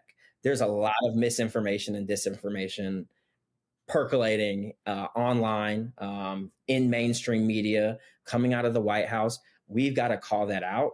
And we also have to roll up our sleeves and decide what part of this elephant we're going to focus on and just be diligent about accountability, about calling out bad actors, and about asking for more, right? So whether that's the governor and extending this moratorium on, the offers that can be delivered to these communities for buying their homes, whether it is Congress, who hasn't done anything yet. I don't know if folks realize this, but there has been no federal aid bill delivered for the state of California yet. Mike Johnson, the Speaker of the House, said that he thinks that there should be conditions placed on the aid. That to me is indicative of where we are, and it starts with us. So speak out, fund it, show up, and fight back. That's where we're at. Yeah. Oh, we are the cavalry. I want that tattooed on my forehead. That's so real. It's so yes. What are y'all waiting for? Right there, Who are you right? waiting for? No, legit. we're not coming. And I think it reminds me too to go back to Octavia Butler, but there is a bookstore, Octavia's Bookshelf in Altadena, very close to Octavia's adult home. And the founder of Octavia's Bookshelf, Nikki High, has also opened up the bookstore to be a refuge. They've been doing mutual aid. They've been housing people. They've been collecting donations and disseminating. And it just reminds me that we can always come together and do the thing that needs to get done faster than the government with red tape. And we have to be the ones doing the thing that needs to get done. So I just really love that you said that. But then you brought up something that's making me a bit nervous, which is we have to be wary of the misinformation, the disinformation, which feels like it's going to be even harder to do when all of the tech CEOs are fleeing from the responsibility to field and moderate that on their platforms. I mean, Zuckerberg, obviously Elon Musk. So it's like, do we stay on these platforms and continue to sound the alarms? Do we need to be doing this outside of the context of these digital spaces? Like, where does digital strategy and digital spreading of information fall into where you see as this need to be speaking truth to power? That's right. Well, I love, a good newsletter. And there was a point in time when I was on my church's listserv, and they would send out information about any sort of boil water advisory, any public health crisis that was happening in the community, any opportunities, right, for folks to get assistance or resources. I think that we're coming to a point now where we're going to have to give up some of these the tactics that have helped us spread our messages through big tech, through Facebook, Instagram, Twitter, et cetera, and get back to, direct primary source avenues of sharing information. So whether that's email newsletters again, whether that's public meetings and showing up in person, I think that we're going to have to, think about the most basic organizing principles that gave us the freedoms that we have in this country now, in resorting to those efforts where, the algorithm can't impact, what's being said, where we can't be suppressed. And I think that it's a both and approach. I know that, when I think of my aunts and uncles that are on Facebook, I don't think they're going anywhere anytime soon. But if they heard from me directly, right, as someone who's on the ground, as someone who's seen the fires, as someone who has worked for the federal agencies that are providing some of the aid and response, right, that carries a lot more weight and value than information that folks can't even trust, right, as being credible or viable anymore. I think we've got to return back to those principles. Yeah, it has to happen on and offline. Like, it's the reminder that for many of us, millennials who are online, chronically online, like I am, we are oftentimes the biggest source of information to our relatives. So anytime we see information, we consume information, we should be asking questions like, why, how, when, is this true? Should I check another source? Because if we're sharing bad information, especially if we have large platforms, we can do more damage than good. And so it's constantly questioning the information we're consuming with a recognition that it's going to be exhausting, right? One of the reasons why our opposition wins so often is that they want to bombard us with so much tragedy and information at the same time, to the point where we don't know how to respond. But you mentioned earlier, Dorian, the idea idea that, you know, any way to tackle an elephant, we have to each choose a side and eat it bit by bit. We can't do it all. There isn't the expectation that we can do it all. But in this work, we can definitely, working in collaboration with folks, we can definitely hit our target. So thank you so much, Dorian, for coming on. Tell folks where they can find you and tell us more about Good Rebel as we close out this segment. Yeah, of course. You can find me at goodrebel.co online. I'm also on Instagram at goodrebel.co and at Dorian Paul. That's Dorian with an E, not an A. But we work with brands, nonprofits, influencers, and individuals to really effectuate the change that they want to see in the world. I started this work as an environmental justice activist on the campus of Howard University, where, you know, I was afforded the opportunity to sharpen, you know, my toolkit to be ready for a time like this. And, you know, I'm excited that you all have this platform for us to, you know, talk about these issues, for us to really give the resources and point folks in the direction that we see to be, you know, a viable direction for progress. But look forward to staying connected with you all and all the folks listening as well. Sadly enough, sadly enough, I'm sure there's going to be more climate issues. So we'll definitely have to have you back later on. But it's been a pleasure. I mean, this episode was clearly very heavy because we know the fires are still happening. People are still devastated and our government still lacks the ability to respond accordingly. But thank you for being on and shining light on this devastating issue, not just what's happening in LA, but also what's happening around the country and why we should take climate change a little bit more seriously because it can and will impact all of us. So pick up Octavia Butler's book, Parable of the Sower, for those who have not read it yet. It will be very enlightening about the current moment that we're in. Yeah. And don't forget to support movements like Hands Off Altadena, mutual aid networks, GoFundMes, and anything grassroots, because again, we keep us safe. Yeah.